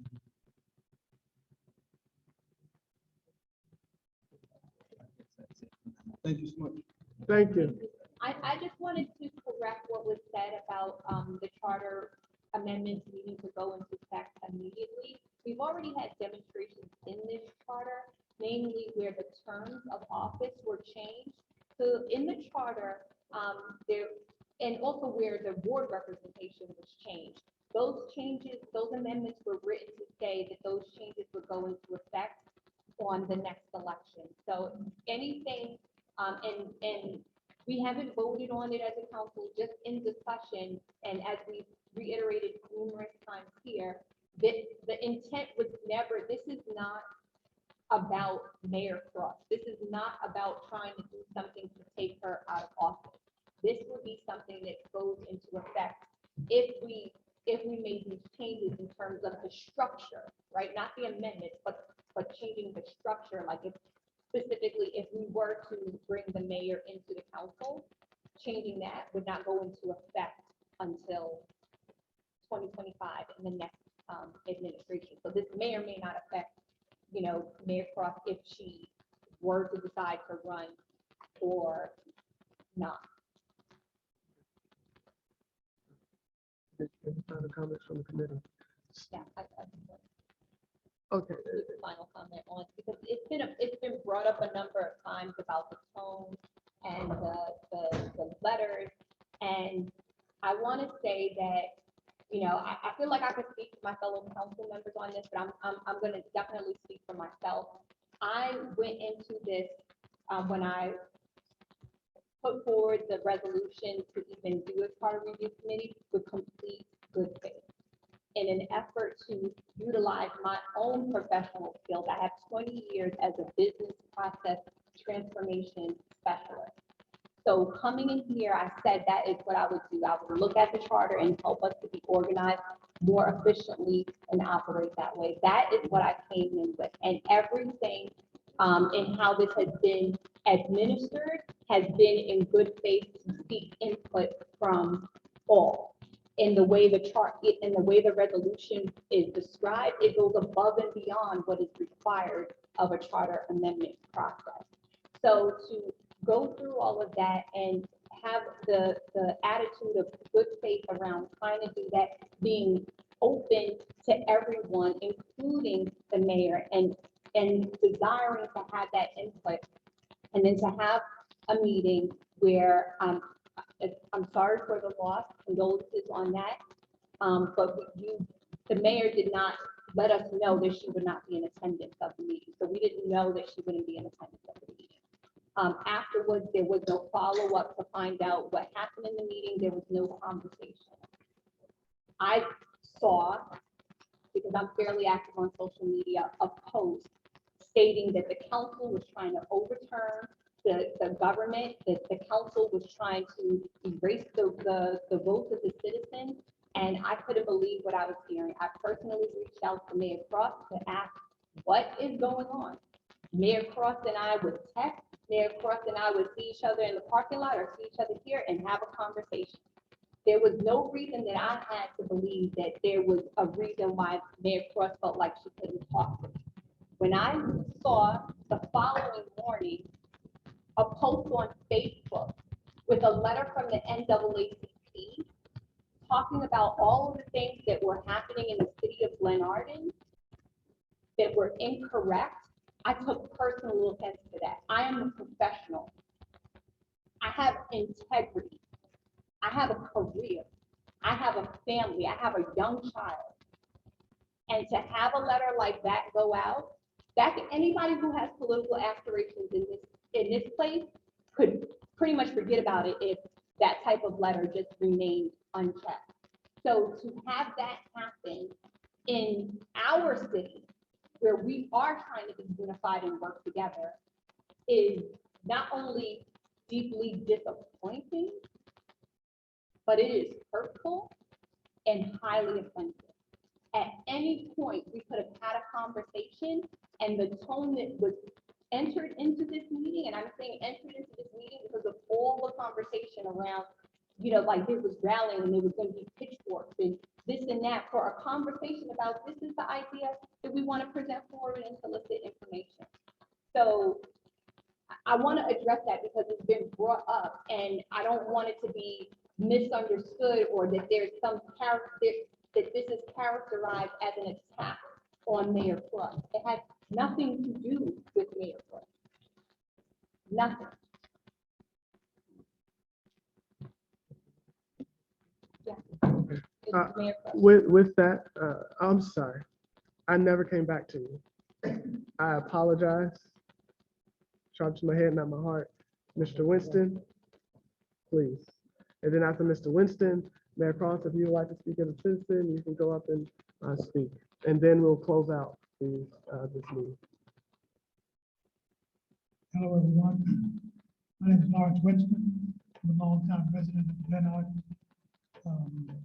Speaking about our history, I think it's been expressed. You've seen signs of it here tonight. For a long time, Glenarden has been considered the heart and hub of Prince Charles County's Black community. Glenarden helped to make Prince Charles County the most affluent, predominantly African-American jurisdiction in the country. Some of the things that you've seen here tonight and have been spoken about here tonight are part of the reason that we have lost our standing in the county and in the state. And hopefully, with it being brought to your attention here tonight, at least anyhow, it will make a difference. Because it seems as if personnel matters, as I was speaking with a previous mayor, it seems that personnel matters are attempting to be resolved with a charter resolution, changing the charter. We've had these kind of issues, personnel issues, with other mayors and council. We don't have many people who are currently here who've not involved themselves in this kind of disrespectful, irresponsible, and immature attitudes. So hopefully, we can make a change. Hopefully. And hopefully, we the citizens can be represented respectfully. Thanks. Thank you, Mr. Winston. Philip?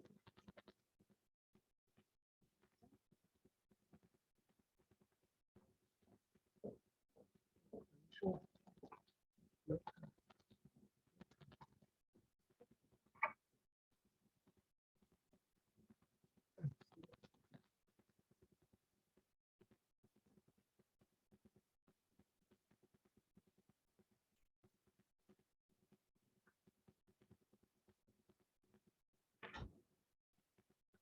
You can state your name so the citizens know who's speaking, and then you can proceed with your comment.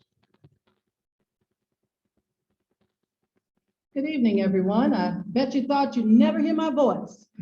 But I am Mayor Kashina A. Cross from the city of Glenarden. I am also a proud resident of the city of Glenarden.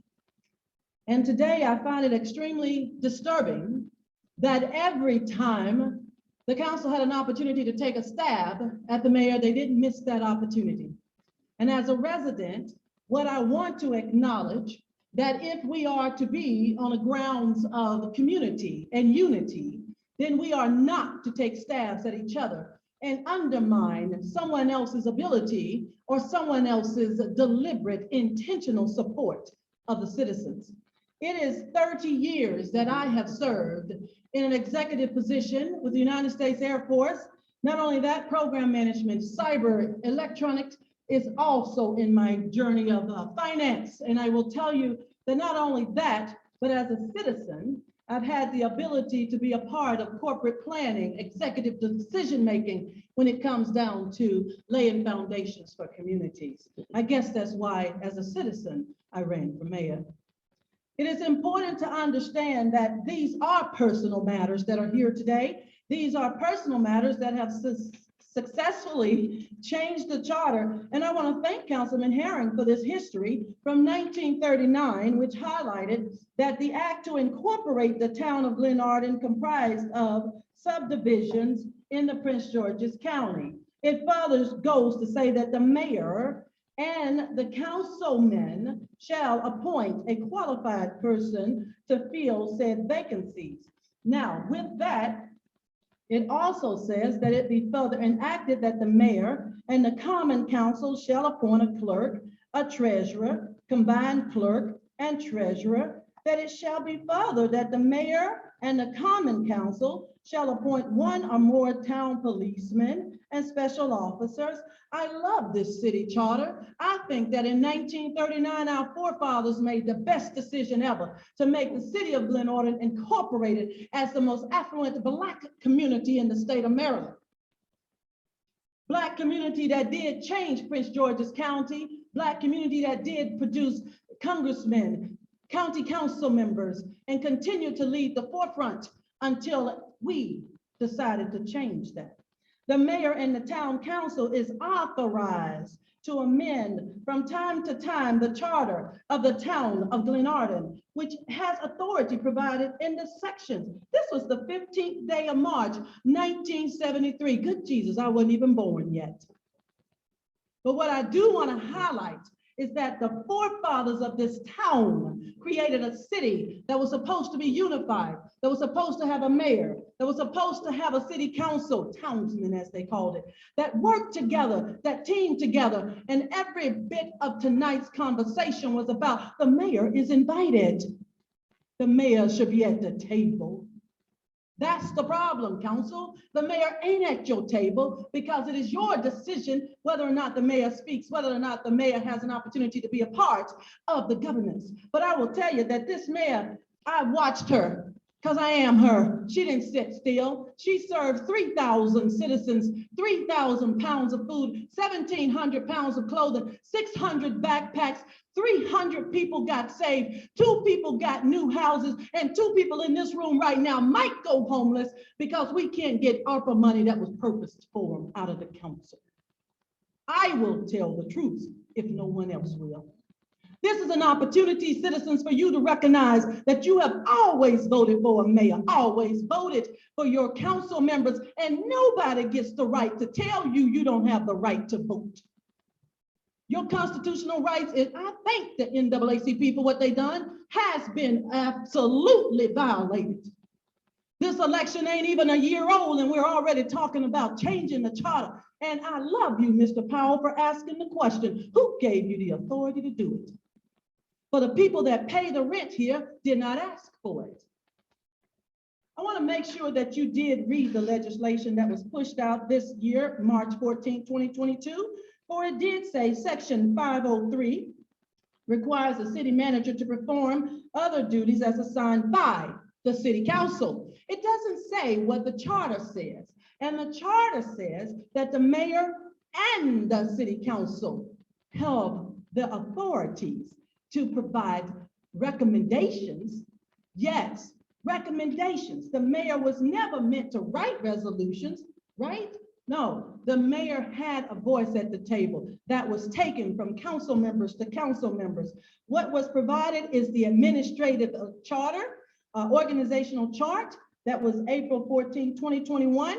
The election was late because the charter said 30 days after the general election, May 3rd, we should have had a special election, but unfortunately there wasn't any money in the budget because the Board of Elections spent all the money on the primary election, not even prepared for the special election. So yes, they did get sued because it is an absolute absurdity that our charter would be violated by the council by not having money ready for a special election.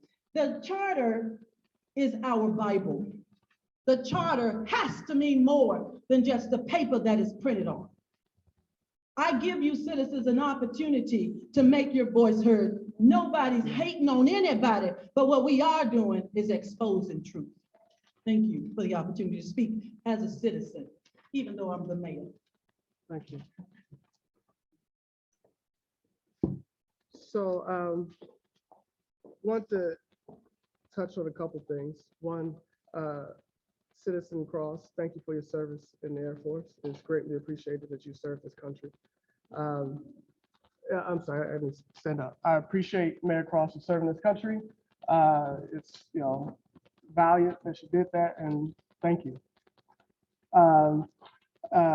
Another point that was made was that we were taking jabs. I just want to, again, use this as an opportunity to dispel, or to provide context and dispel false truths, is that we were not taking jabs at the mayor. This was not even supposed to be about the mayor. In fact, the jabs were taken against the council in a letter and an NAACP, which forced us to defend ourselves from these outlandish lies that were said about us. So that was a false statement. And in a sense, I give it to Mayor Cross. She's a good orator. She speaks very well, very eloquently. If anybody missed anything, the whole point of this is to bring the mayor to the table, to have a voice. That's the point. Not Mayor Cross, the mayor's seat, to bring that seat to the table to have a voice, because right now the mayor's seat does not have a voice. That is a problem, which is why the idea was birthed. We bring the idea to you to comment on it. That's the purpose, to give the mayor a voice to speak. So thank you for that. And I'll encourage anybody in this environment today, anybody can get up and sound good and speak eloquently and just say anything. But I encourage you to find the facts for yourself. In this country, we've relied too much on just the word of people saying it because it sounds good. It's a good sounding argument. That's not our requirement as citizens in the United States of America. It is to find the fact yourself, hear what people are saying, and then go check it out to see if it's correct or incorrect. Unfortunately, you were given incorrect information. And no matter how good someone sounds, find the fact for yourself. And then you can weigh what's real and what's not. To sum this up, this is the idea. We want to bring the mayor in, the mayor's seat into the fold, to have a voice, to be a part of the governing body of the city of Glenarden. Glenarden has a great, rich history. I'm working with Mr. Winston. Hopefully in the next budget, you'll have a curator. We'll talk about it. But to really like highlight the rich history of Glenarden, because it's so rich. PG County is the richest African-American county in the United States of America. It's not in Hollywood. It's not in some, not in Texas. It's Prince George's County, and we have to work together. And we are committed, no matter how many disagreements we have, we are committed to working together. So I thank you for coming out tonight. If you want to continue this conversation, we're having another opportunity for you to voice your opinion on what you think the governance should be in the future. Not now, the future. It'll be on November the 15th. Make your voices heard. Your voices matter. What you say dictates what we do, because we are your voice. You speak, we respond. That's what that is. You elect us, that's what we are going to do. If in between that, you want to reach out to us, we don't have our emails online, but if you reach out to our council office, we'll provide you with each email of the city council, and you can access any question you want to. And that council number is, do you know the council number? 301-773-2100. The front desk could send you to the council office. But thank you for attending tonight. If you want to speak to me up here, I will listen to you. You don't have to have the same opinion as me, but I will listen to you. Your opinion is valid. So thank you. With that, I'm sorry, from the committee, is there anything that? Let me just say that, I do want to say this. I don't like people to be here thinking that the mayor has not been invited. When she first got elected, I reached out to the mayor. I told the mayor I would support whatever if it's going to benefit the citizens, I will support. Not a matter. So, and I think every council member up here has reached out to the mayor and tried to include her in decision making. But you cannot expect people to be beat over their heads with lies and innuendo and expect to be invited to the table. Again, I'm not going to break bread. I'm not going to invite somebody to my house who I feel is not going to give me a positive vibe in my state. So, you can't sit here and say you want to get invited to the table, but yet you go do what you do. You just thank the NAACP for putting that on the side. You just thank the NAACP for putting that on the side. That really bothers me, because what you should have did, you should have apologized to every council member up for what you put out there in this act. Thank you. So, as a personal opinion, as council president, it is my job as an elected official, and as council president, voted to be council president by my peers. I don't care what lies are said. I don't care if I don't get along with you. It is my job as council president to meet with the mayor. That's what I'm going to continue to do. Whether I think she said a lie or not, I will be in her office. I will call her, because it is my job to make this work. No matter how difficult it is, I'm committed to doing my job as council president. Everyone here is can have their own opinion, but as council president, whether I think somebody lied on us or not, I will work with her so that I'll make sure that she has, or he in the future, has a seat at the table. The time is 10:17. This meeting is now adjourned. Thank you.